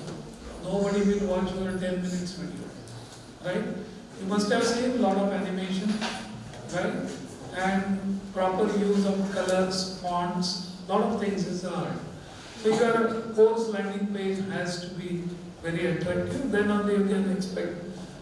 This is a slide that Rupali is available to her from her login, and you can see where are the learners. They are spread across the globe. It is not in India only, not in Maharashtra only. The takers are from all over the world. How many students currently been enrolled? 1,245. Right? So she is new. She has launched this course only 6 months back. Now I'm sure if you look into this figure after maybe 10 months or so, this figure will definitely go down to 20,000 plus. That's the advantage of MOOCs. As a trainer, I get the entire statistics. In March what happened, in April what happened, and so on and so forth. So what is the future of MOOC? Our universities will become service providers. And it is going to happen that if SPPU come up with MOOCs, they will not get only the students from this country, but they will get students from outside also. There will be a lot of change in the teaching strategy also. Right? All this is going to change. Your classes already have become smarter as far as infrastructure is concerned. Now the teacher and the learner has to become smarter. Pedagogy, that will become more richer and richer day by day. Academic ladder already I have lost. There is no value how many years I am working in teaching. It is what technology I know that matters. So academic ladders will be lost. Now coming to a point, this is the last part of my presentation. It should take not more than 10-12 minutes. We all know about NEP, and you might have also attended many seminars on NEP, National Education Policy. So what was the vision? 21st century, we are living in 21st century. It has got its own challenges and opportunities, and that demands a newer set of skills. There are many: collaboration, communication, critical thinking. All these are the 21st century skills which you being a student need to acquire. But most important will be self-learning and lifelong learning. You need to, 5 subjects will be taught in the class, but 1 or 2 you need to prepare on your own. How? Later on slides will tell you.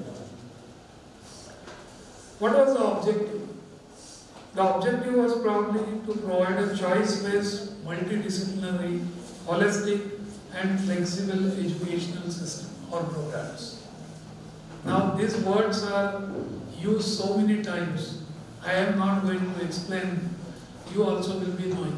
In fact, what kind of course you are doing currently? It is a choice-based course, but it is in true sense not a choice-based course. So NEP's vision is to make a true choice-based, multidisciplinary, holistic and flexible. I'll talk about flexible.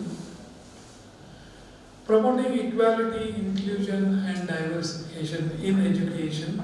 So everyone, any learner who wants to learn should get an opportunity. Inclusion, it should not remain for a particular sector of the society. Inclusion.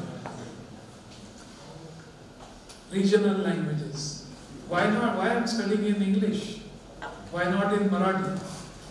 As a teacher, when we ask computer science program Marathi शिकवता येईल का? आम्ही म्हणायला लागलो पुस्तकं कशी तयार करायची. आमचीच विद्यार्थिनी आहे 1995 साली पास आउट झाली आहे. तिने प्रोग्रामिंग आणि प्रॉब्लेम सॉल्व्हिंग वर तिने मराठीत पुस्तक लिहिलंय आणि ते पब्लिश झालंय. So it is possible to provide education in regional language. Most importantly, teaching should be technology based. Using technology, we know there are problems, but after all, that's the future. And probably the last line captures the bigger picture of NEP's vision. NEP probably wants to talk about building a knowledge-based society and improve the gross enrollment ratio, GER. Anybody knows here what is the GER of our country as far as education is concerned? It is somewhere between 25% to 28%. What is the meaning of that? Out of our population, only 25% to 28% people, they are taking education. So NEP's biggest vision is to improve this GER from current 25% to 30%, 50%. And if you want to scale from 25 to 50 for a country like India, do you feel without technology, without MOOCs, can you do it? Impossible. And that is why most of the NEP's recommendations can be implemented provided we are ready for technology use and ready for the support ICT infrastructure. What are the challenges? We are having trained teachers, but to scale our GER to 50%, we require a large pool of trained teachers that we don't have. We are having just sufficient numbers. If a college runs a particular program and they need 20 teachers, we probably have 18 or 19, or anything between 15 to 18. We don't have 25, we don't have 50, that's the problem. I told you about the ICT infrastructure. Financial resources, very limited resources. A college will not have financial resources, right? So technology, if we want to use, a lot of financial resources will be required. And lastly, but most importantly, the mindset. Nobody wants a change, right? This happens in industry also. So it is happening in education also. If something new is to be implemented, there is always a resistance for a change. Because we don't want to do something new, because some learning comes in that. But this is not for academics only. It is a human tendency. So if some industry, here in Nashik, probably I can quote example of Bosch. If Bosch is doing something good, but now tomorrow they want to change, most of the employees will have a resistance. Because they will say, सगळं ठीक चाललंय ना, Bosch company फायद्यात आहे, सगळं piece life आहे, कशाला ती डोक्याला ताप करतं, आमच्याकडेही तेच होतंय. ही एज्युकेशन पॉलिसी कुठनं आली आहे, डोक्याला ताप, राईट? असं साधारणतः माइंडसेट आहे. But I am not blaming the teachers. It is a human tendency, human characteristics. We are not very much for any change.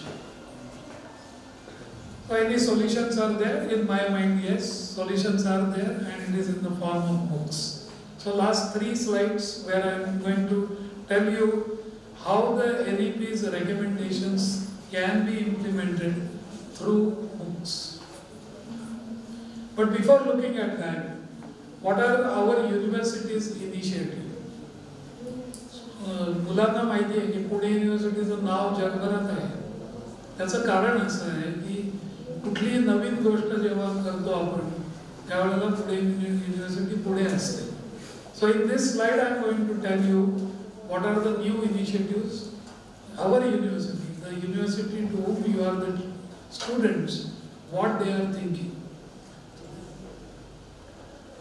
हे तुमच्याकडे झालंय, ऑलरेडी पोहोचलंय, म्हणून मी हा पहिला पॉईंट घेतलाय.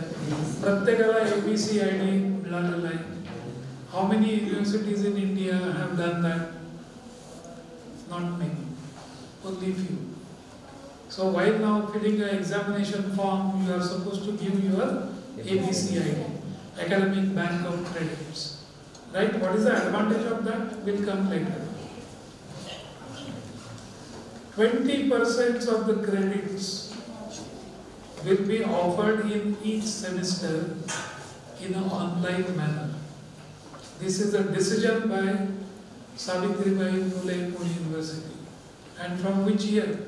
June 23-24. In 23-24, it will be done for the PG programs, and in 24-25, it will be done for the UG programs. So you are learning 5 courses. Normally a semester is of 20 credits. 4 or 5 credits will be necessarily offered in online manner. So as a student, you as a student, and me as a teacher, whether we like or not, this is going to happen. So let us not, why not to prepare for this kind of initiative. And we are not doing great. If you have looked at UGC circular, which was recently circulated, University Grants Commission has advocated 40% of the credits. But then in the recent academic council, which I attended, there was a lot of discussions. And we said that if we want to go for 40%, it will be 8 credits per year for a 4-year degree program. So it will be too much, and our colleges will not be ready, our students will not be ready. So university has restricted the target at 20%. There are a lot of sales formed. One sale for MOOCs at Pune University. There is now a sale for massively online open courses. There is a sale for National Education Policy. And there are some 5 new boards have been formed, add-on boards. One of them I mentioned here. What is IK? Indian Knowledge. So we are having a good tradition of Indian Knowledge System, IKS. I forgot to write S there. It is IKS. And idea is that through this sale, we need to educate our learners as well as trainers about our own wisdom as far as education is concerned. This is the news for the students. The UG degrees, BSc, BCom, BA, these are 3 years of degree. You must have heard this. It will be now of 4 years duration.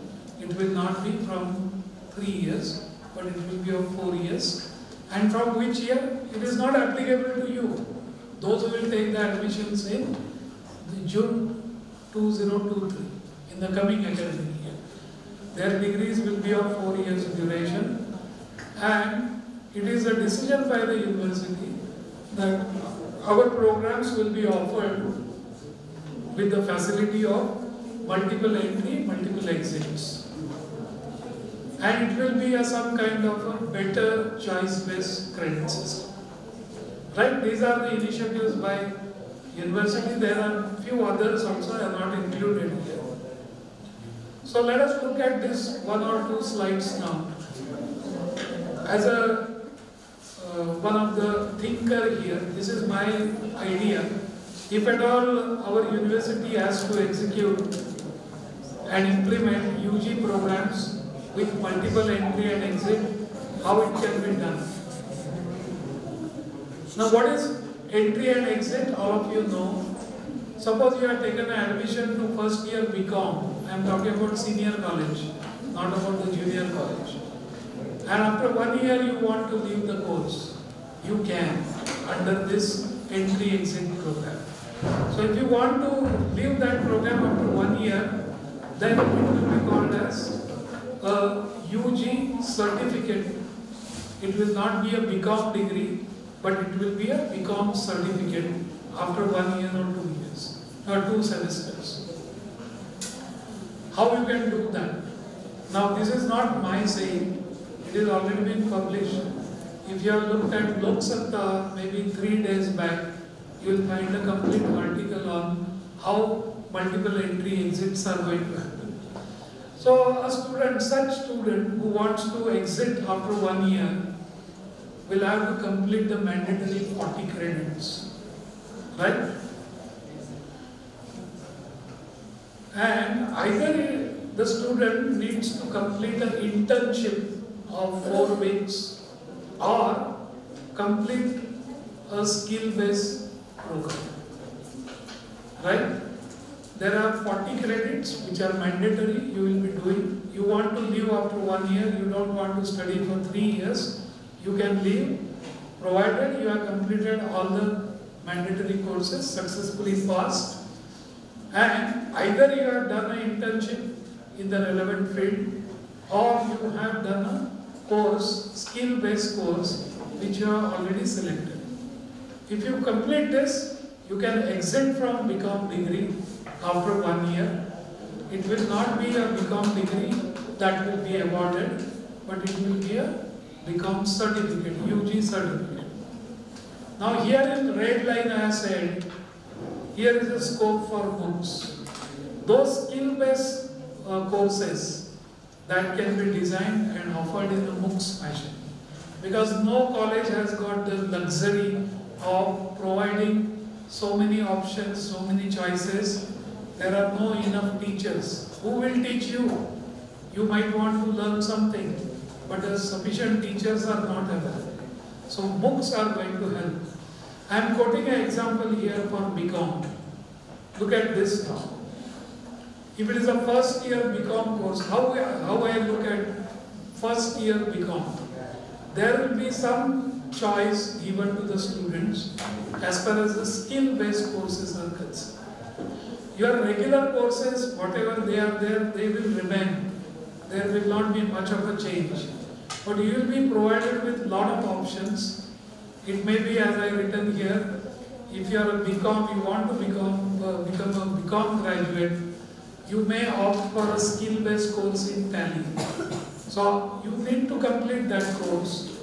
How will you complete? Your college might offer that course on Tally in the form of MOOCs. And that MOOCs, if you complete it, it will be taken.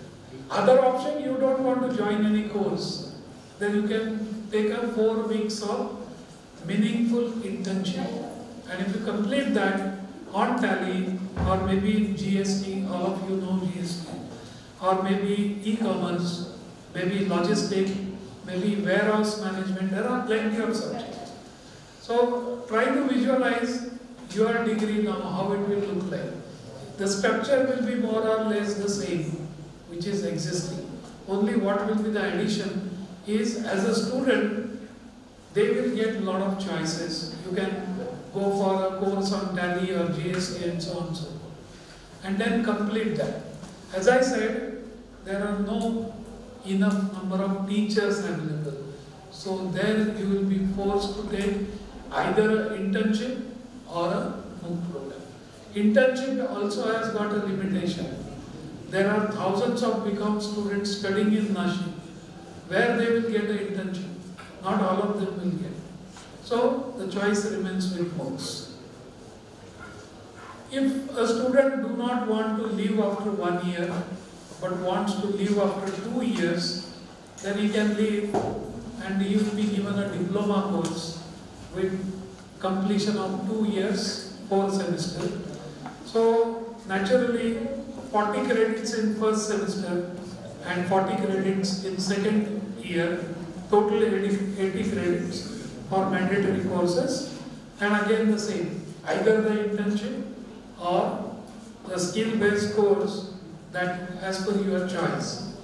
And you need to essentially complete it using notes if it is not available in your college.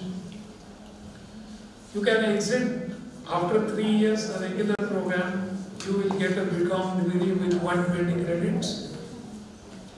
Right?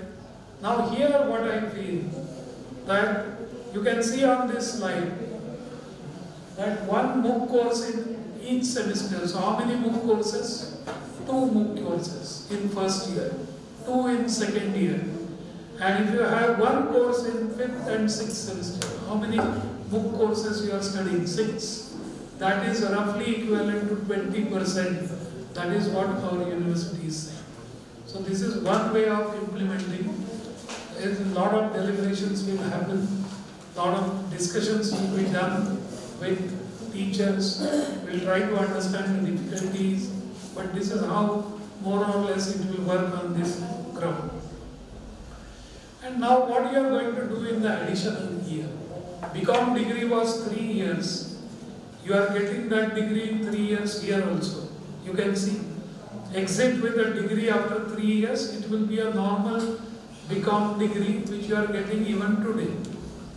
But then if you have got a CGPA of more than 7.75, then you can opt for an additional year, either for learning additional credits or doing the research.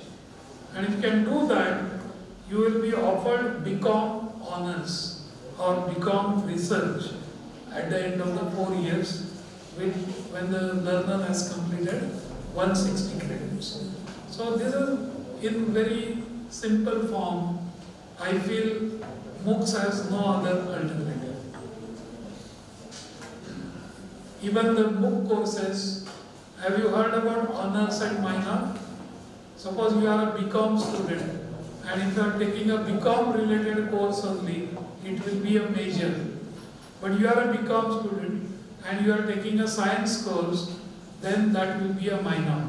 So that is what honors minor is all about. Because we have seen, even you can ask a question to yourself. You have taken a science admission to BSc or MSc, but your interest lies in music. So you can take a course on music also and develop it. People laugh at this kind of thing, but it is going to be a reality. And it will be a reality because of the existence of MOOCs. I suggested 2-phase implementation of this mechanism. In first phase, the Board of Studies will identify a long list of choice-based courses relevant to that degree, which we can do. We have to identify experts from affiliated college, teachers from affiliated or autonomous colleges, and then develop a quality MOOC. Where to develop them? Infrastructure is required. It can be done on the university campus or in the college campus if it is available. And then where to deploy? You have got 2 options. You can either deploy them on university portal itself. How many of you have seen university portal? Even today there are some MOOC courses available. Now more and more courses will come over there and you can join free of cost being a student of the university. Or there is a choice for a teacher or the university that can be floated on SWAYAM platform, and that will be made available not only to you being the students of the university, but for anyone who wants to learn. Do you know there are 3 colleges in Pune? One in engineering, one in science, and one I am not very sure. They have started offering their degree programs in Marathi. For example, one college in engineering, college in Pune, they are giving BE computer engineering, the stream to which I belong to, but they are providing the education in Marathi. And the batch is now in second year, about to pass in second year, and it will next academic year it will go to third year. So in 2024-25, we'll have the first computer engineers who have learned their engineering, computer engineering in Marathi. So it is happening. There has to be a will and it can be done. There are 12 regional languages in which the engineering science books are made available, both for degrees and diplomas. Phase 2, more or less same as phase 1, but we can give more flexibility to affiliated and autonomous colleges. They can develop additional MOOCs and they can even put it on their own institute portal or university portal. And you might have heard about cluster colleges. So 2 or more colleges will come together to form a cluster, depending on the expertise. College A has got expertise in these 3 subjects. College B has got expertise teachers in other 3 subjects. They combine together. They come together. That is called as a cluster. And it's going to happen. And last slide coming, what is the current status? This is fine. This is one way to, but what is happening? First thing, in some of the institutes, training their teachers for digital content development and online assessment tools also. It has already been started. I don't know about this college, but it has started already. Teachers have started developing MOOCs. I have shown you one example, live example.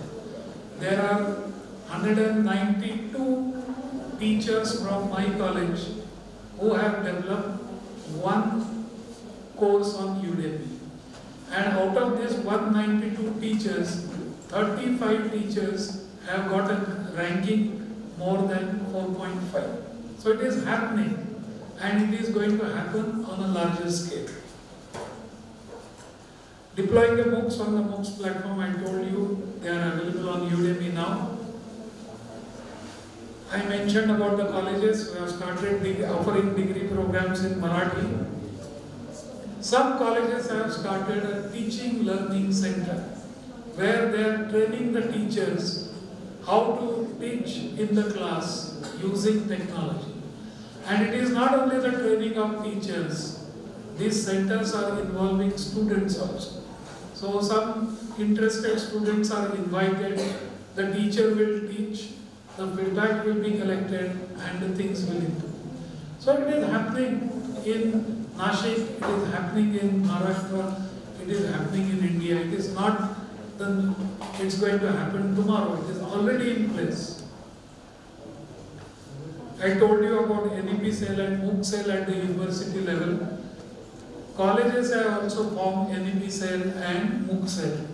You must have seen on my first slide, I am the coordinator for the NEP cell for my college. So we have started working on this. Somebody has to start so that it will happen. And this is a regular practice at our college. Every teacher, what he or she does on day 1, when she is allocated a subject, you are going to teach this subject. The first thing our teacher does is to go to Swayam NPTEL or Udemy or Udacity or edX, any tool, find out the similar course, map the contents of that course with our university syllabus, and we ask them to provide their assessment. So teachers provide 70% match, 80% match, 90% match. These are the answers. And then the teacher will ask every student to register for Swayam NPTEL. It is free of cost. Anything which is free in our college is made mandatory. Anything which is paid is made voluntary.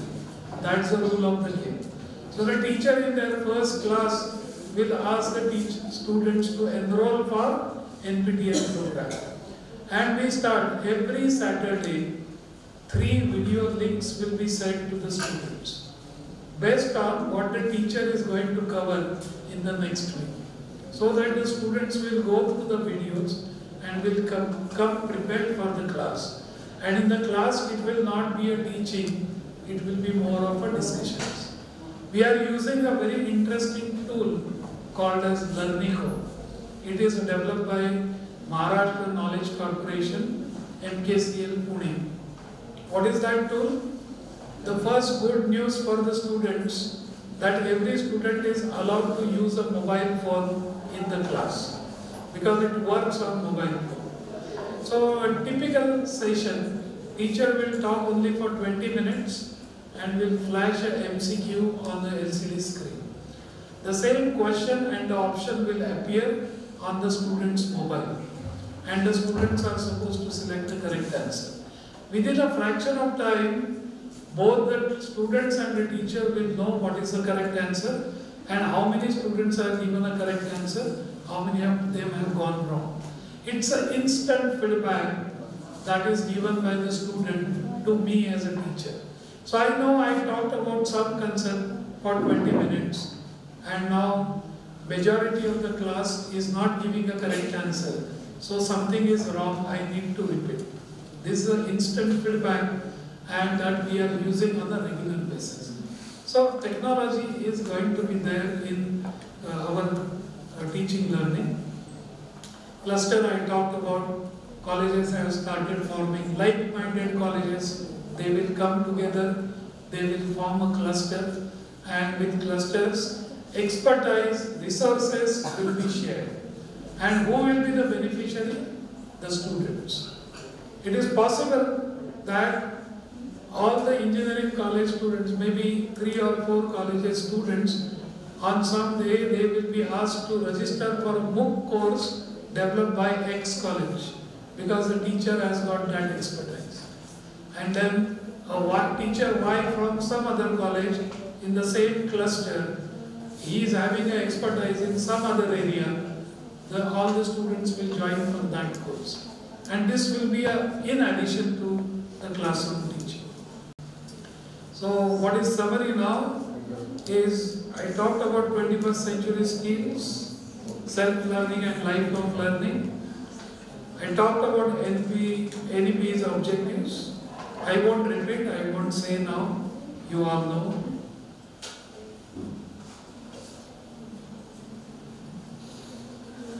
And if at all we want to meet these objectives, in my opinion, I may be wrong, MOOCs is the most vital, essential and cost-effective medium to achieve these goals of NEP.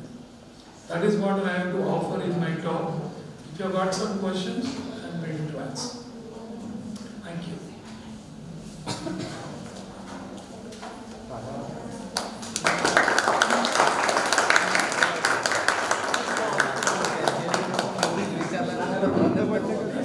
First of all, thank you for covering every aspect of MOOC and NEP. I have 2 basic questions. How can we assessment in MOOCs is a major drawback. So there are most of the time subjective questions. At least for computer programming, you can have output-based checking and other things. But for other courses, it may not be applicable. And second question is how to integrate advanced technologies like AR, VR, MOOC courses. Very good point. Both are very interesting questions, expected questions, sir. Firstly, assessment tools. If you start looking at the recent MOOCs, they are not restricted to only MCQs, but actually students are doing the assignment, they are uploading it, and nowadays there is something called as a digital evaluation. Now that is for advanced thing, but right now what IIT Kharagpur or other IITs are doing, that the students will upload their answer. It will be downloaded by the teacher who is offering that MOOC, will assess it, and the marks will be communicated. So it is no longer restricted to only MCQs, number 1. And number 2 was incorporation of AR, VR. See, the technology is available. There are 3 examples which I have seen. One was in the subject of data structures, where the teacher has used Unity programming. They have used Unity programming to create AR, VR content, and they are made available. So anyway, this platform is available. If you are ready to create a content in AR, VR, there is no problem in uploading it. There are no licensing issues also. And if at all there are licensing issues, Swayam platforms like Swayam will take care of that. So, sir has already talked about AR, VR. I forgotten to mention. That is a technology which is going to make another revolution in classroom teaching.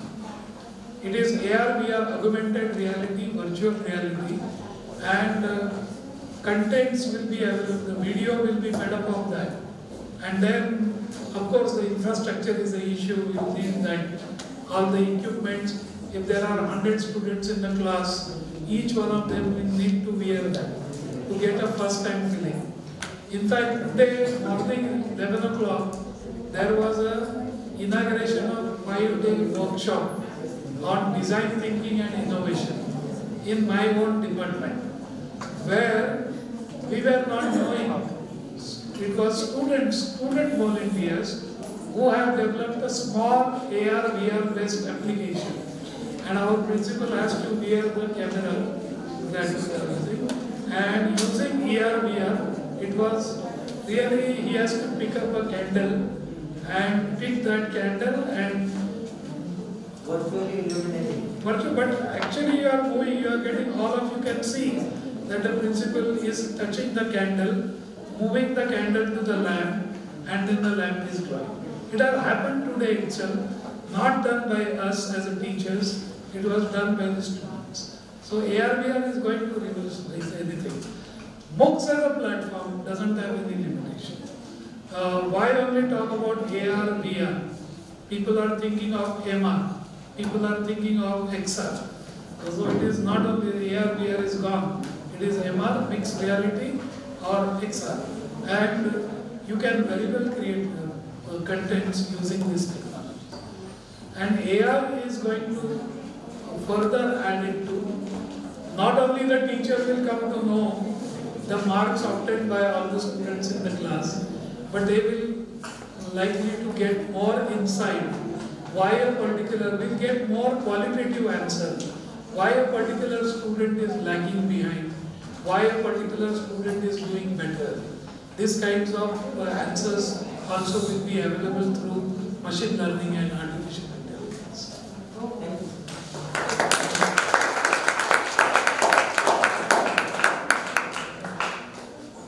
If you have got some questions, my email ID is provided. I will be happy to answer email. I have not provided my mobile phone or any phone. I am very bad at receiving phone calls and would like to reply to your email, so that email is provided. Once again, thanks to the college management for inviting me here. Hope this could be a valuable session. You got something out of it. If so, thanks.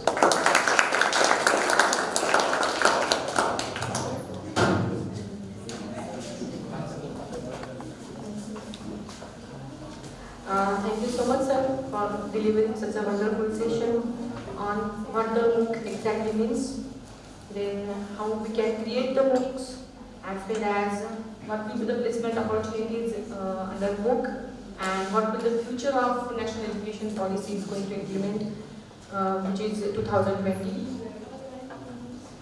Your lecture will definitely help us, for the teachers, for teaching the pedagogy, and for the students to learn on various platforms, online platforms like MOOC and Swayam. Now I request Professor Zhalde to say a few words as the chairperson of the session.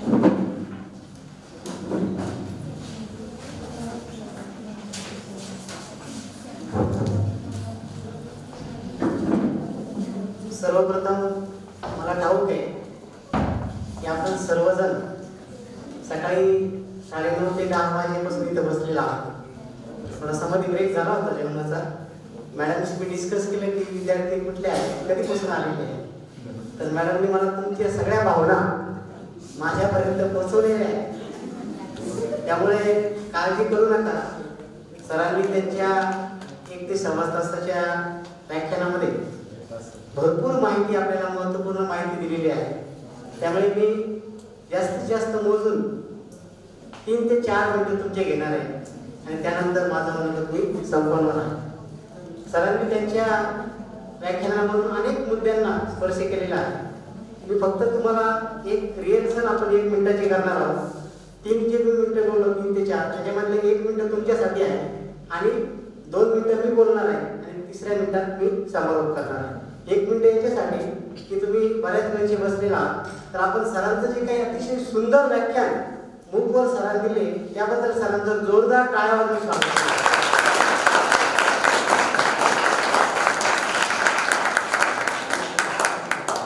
Doctor साने सरांनी मूकचे सर्व courses त्याचप्रमाणे NPTELचे जे courses असतील तसेच स्वयंचा जो भाग आहे त्यानंतर मूकच्या course कुठल्या पद्धतीने आपण करू शकतो त्याचप्रमाणे आपल्या पुणे विद्यापीठाची या संदर्भातली जी भूमिका आहे नॅशनल एज्युकेशन पॉलिसी जी आहे त्याविषयी सविस्तर माहिती सरांनी दिली आणि या माहितीचा नक्कीच आपल्या सगळ्यांना उपयोग होणार आहे.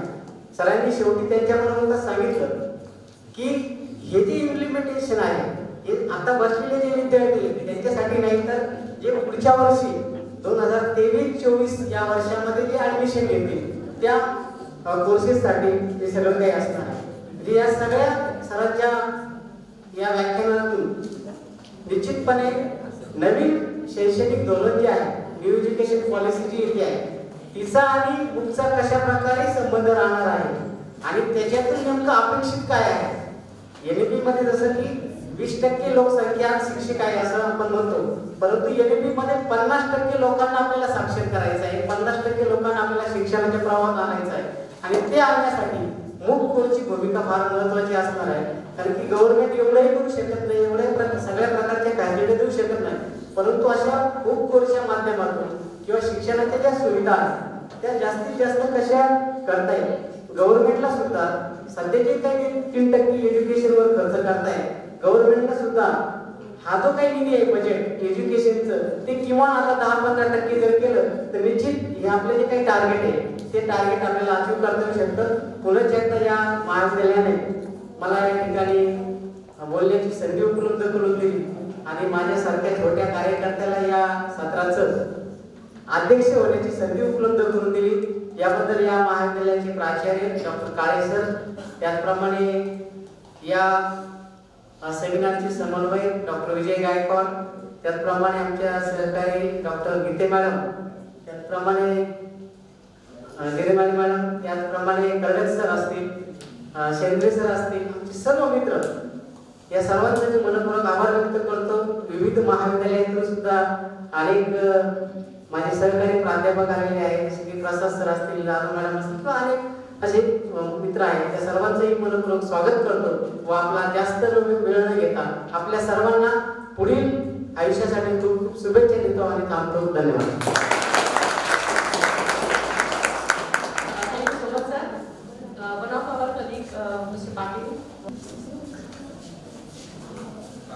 सर्वांना नमस्कार. आत्ताच आपल्या आजच्या सेशनमध्ये एका सरांनी सांगितलं की स्टुडंटनी पण 3-3 मिनिटाचे एक व्हिडिओ बनवायचे आणि आत्ताच आपल्या सरांनी सांगितलं की रात्री 3 वाजता उठून 4 वाजता उठून ज्या पीपलने ते रेकॉर्ड केलं पाहिजे आवाजामुळे वगैरे. तर मी त्यांना एक असं सांगू इच्छितो की आपल्या स्टुडंटसाठी हे फ्री ऑफ कॉस्ट आपल्या स्वतःच्याच एलिमेंट स्टुडिओमध्ये सर्वांना हे रेकॉर्ड करता येईल 3 मिनिटाचं. आणि जे आलेले गेस्ट आहेत त्यांनी सुद्धा आपल्याकडे येऊन एकदा व्हिजिट द्यावी अशी त्यांना एक विनंती करतो. थँक्यू. स्टुडंट्सला माहीत असेलच, पण मी आलेल्या गेस्टला पण सांगते की आमच्याकडे एक सेपरेट LMS स्टुडिओ आम्ही बनवलेला आहे सर, आणि आम्ही टीचर्स लोक तर करतोच आहे त्याच्यामध्ये व्हिडिओ रेकॉर्डिंग्स. तर आम्ही स्टुडंट्सला पण इन्व्हाइट करतोय आणि जे पार्टिसिपंट्स आहेत त्यांना पण इन्व्हाइट करतो की त्यांनी पण येऊन तिथे व्हिडिओ लेक्चर्स कसे रेकॉर्ड होतात त्याचा एक्सपिरियन्स घेऊन बघा. नक्कीच एक वंडरफुल एक्सपिरियन्स आहे. आणि जसं आपण बघतो की शूटिंग जशी होते तशी आपली शूटिंग करतात ते त्यामुळे तो एक छान एक्सपिरियन्स तुम्हालाही मिळेल. सो I would like to now extend my vote of thanks for today's chairperson, Dr. Dhanne sir, as well as our today's resource person, Dr. Sane sir, all my colleagues, coordinator of the session, Dr. Gite ma'am, all the participants, and for the students for their active listening. Thank you so much. I also would like to say the today's session is over. We will resume tomorrow at the same time at the same place at 10:30 a.m. sharp. Thank you so much, everyone.